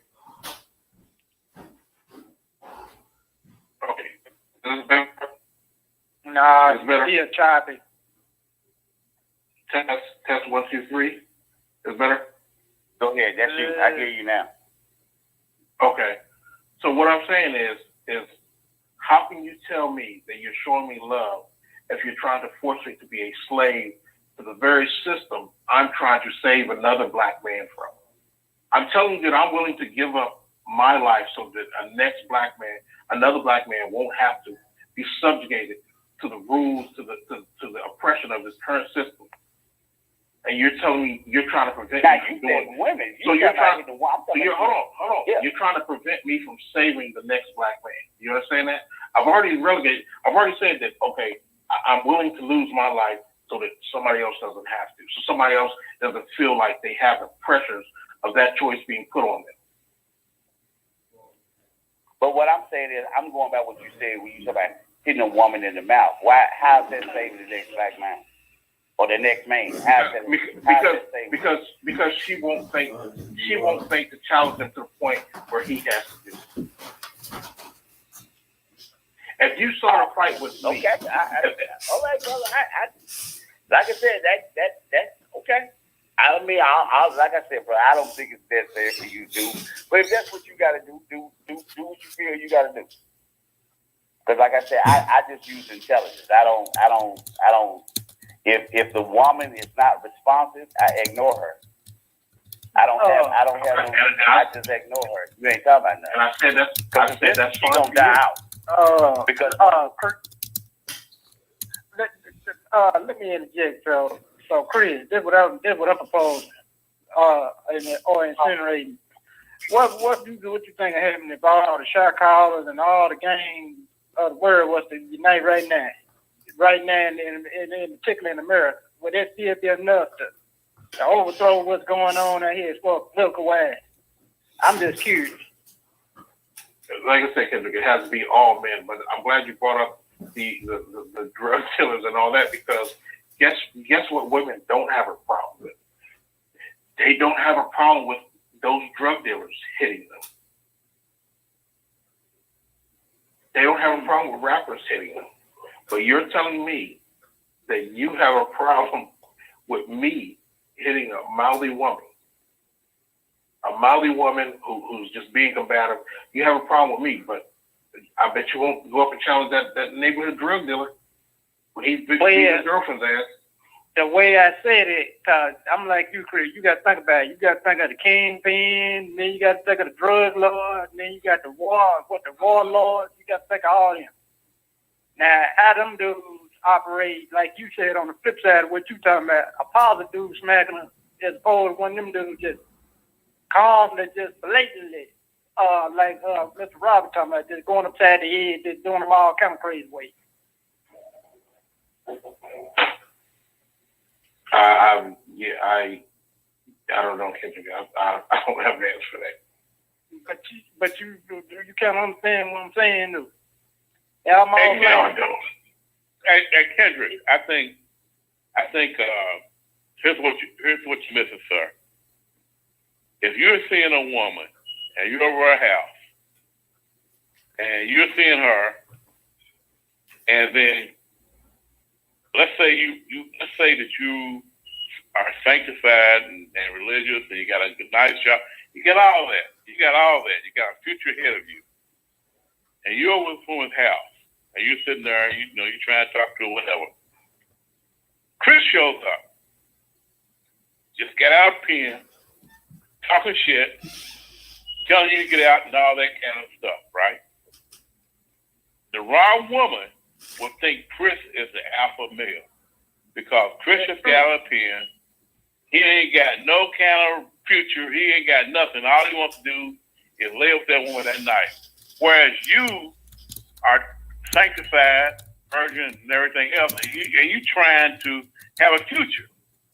So when she says, I'm going to call the goddamn police, what Chris says, call the goddamn police. I ain't got no, call the goddamn police.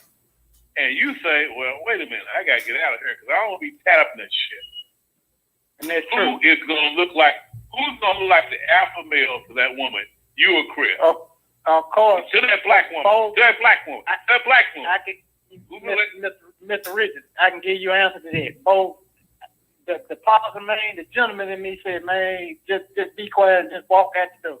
Nah, but at the same time, that don't make me less of no alpha since I'm taking the low road. Now, Mr. Chris is automatically gonna be considered that sexual alpha in that situation. He automatically gonna make her wait. She gonna automatically fall for it. That's right. So he's gonna be the alpha male.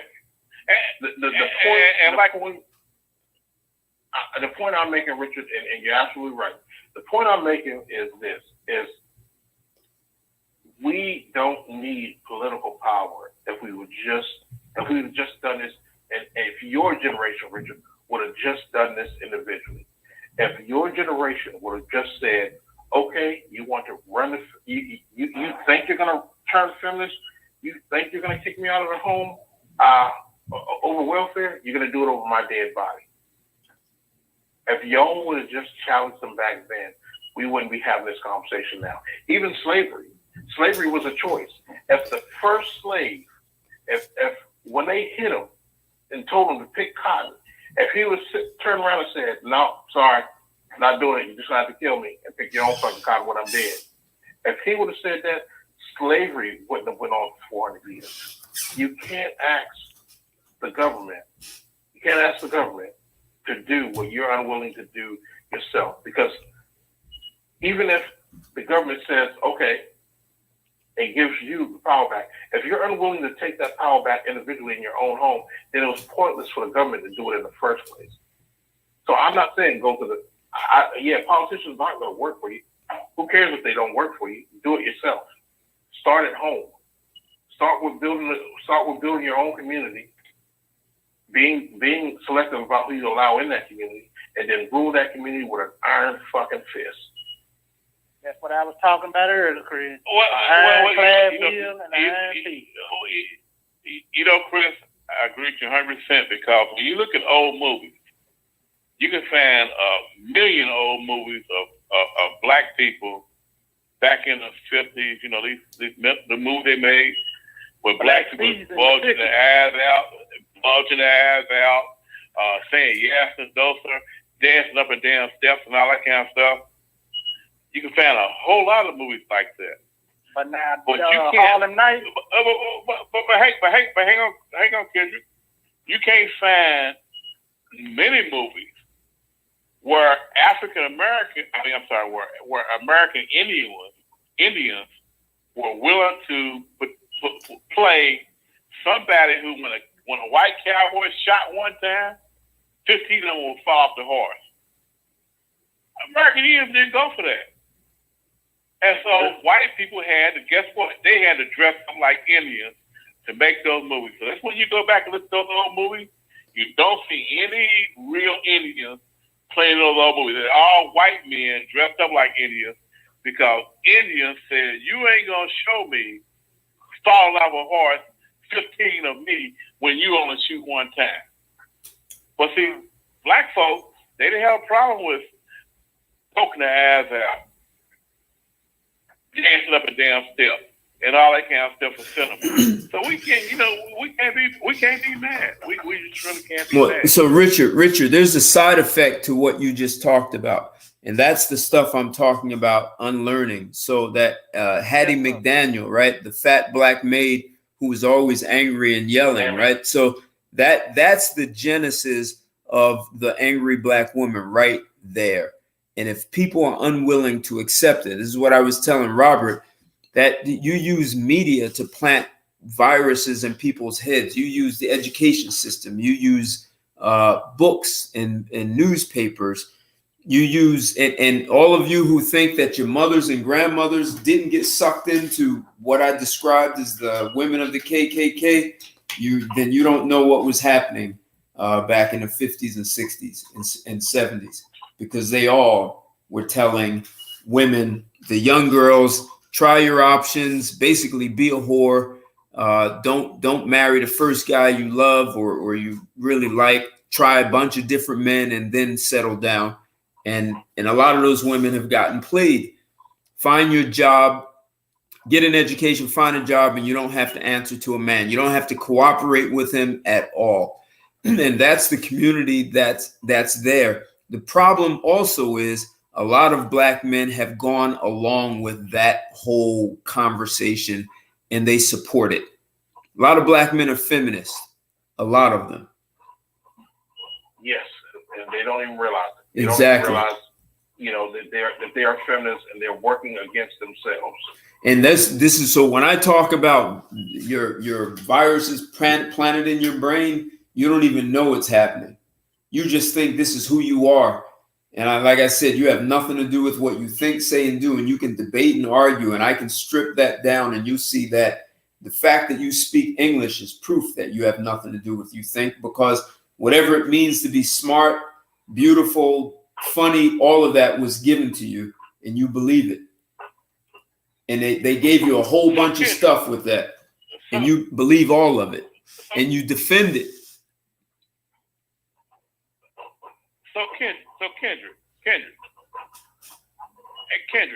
so how can you think a black woman who doesn't help her man,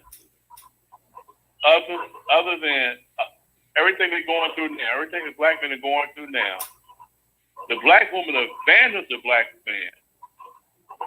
So how can you respect that black woman if she abandons the black man? I think Kendrick man. He sent me a text. He said his call got kicked out. He won't be able to call back in.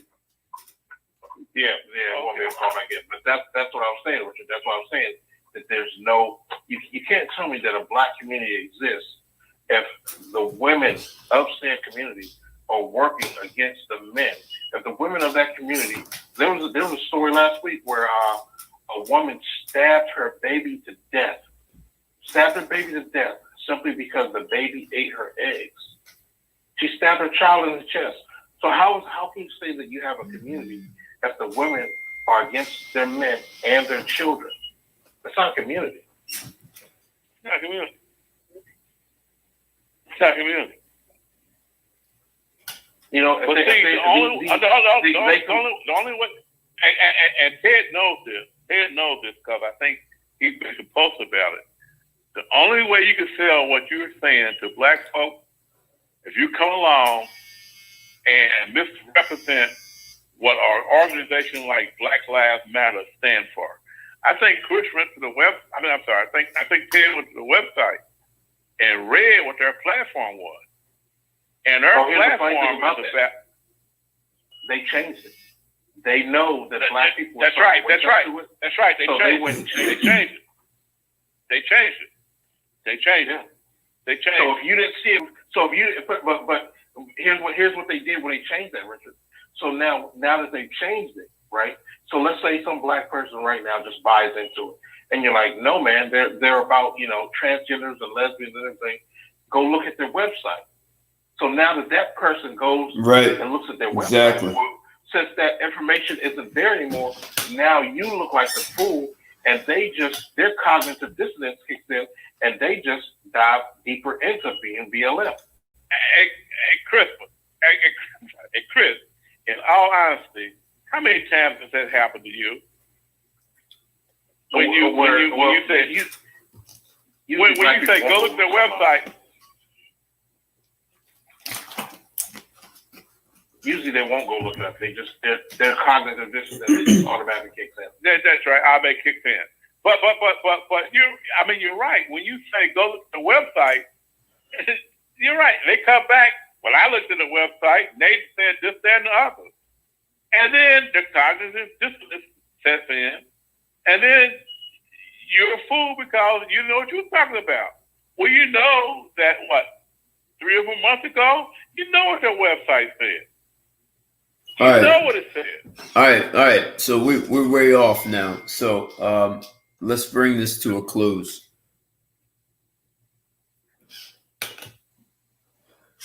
Closing remarks. Politicians, politicians, and anybody who can be easily bought are never going to be on your side. So I think it's delusional to think that you can take money to them, because as long as there's someone who's able to be a higher bidder than you, they'll always, they're never going to work for you. They'll just undo whatever they did for you for that person, for the next bidder, to give them the advantage or whatever, So I say you just do like the Muslims do. You want your power back, you just take it, and you don't feel any remorse for doing so. And as you can see, even in the Muslims and the Asian community, everybody's happy. They don't allow that the feminists and the American ideologies into their community, and everybody's happy. They have a high birth rate. They have intelligent children. Everybody's happy. Everybody's thriving. But it starts with the men just doing it and not asking permission. Richard? Hey, I think Robert dropped off. Robert, are you still there? I guess he dropped off. Richard, your thoughts? Yeah. Final thoughts. Well, I think Chris is right. I think we've got to the point now where too many of our women think right is wrong, and they work the ratios based on that. I think too many women believe that, and too many black women believe that, rather. And I think it's going to get worse before it gets better. Okay. Yeah, so this, no question, has got to be on men. And a lot of people talking about they're being woke, but it's just a revised version of what they've already learned. People don't realize they're rehashing the same stuff. And like you're saying, Chris, if the men don't make this happen, and you see other communities doing it, why are other communities not having these same problems? Right. So, black men want to be liberal. I heard Robert saying that you're worried about what a woman thinks, yet he gets upset with you for saying what you said because it's going to offend women. So, that's hypocrisy. Men need to be. Exactly. This is a rough thing for men to hear, and this is across races. They need to be stripped down because you've had feminism shoved down your throat, and you can pretend that you don't.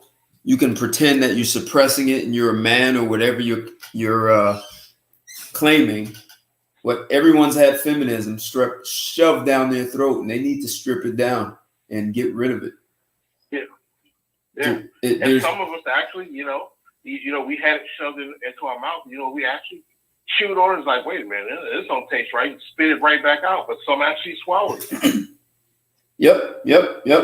So you need to be stripped down and have those taste buds stripped out so that next time it comes, it's not right.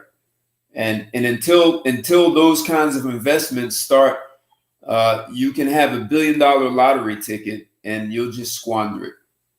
And the lottery ticket, the lottery ticket could be anything. You could be given 2 million acres of land to do what you want, and you'll still end up squandering it. So the way men are thinking in this country, they've gotten played. and they're going to have to take it back. And they're going to have to stop defending women. And it's not that I hate women, because there are plenty of women who are willing to go along with men, and those who don't, just let them go out and die on a vine. If they don't like it, let them go somewhere and build their own stuff. But this is home plate for men, because we built this. So I'm going to close it out. Thanks, guys. Thanks everyone who they had some good stuff going on in the chat. The caveman with his club, Fred Flintstone syndrome. Hey, but you never saw Wilma mouthing off the Fred though, did you? Damn sure didn't. Had that club. Damn sure didn't. So hey, thanks guys. I'll talk to you guys later. Take care. And thanks to everyone in the chat. Share the video. Have a good evening. I'll talk to you later. Goodbye.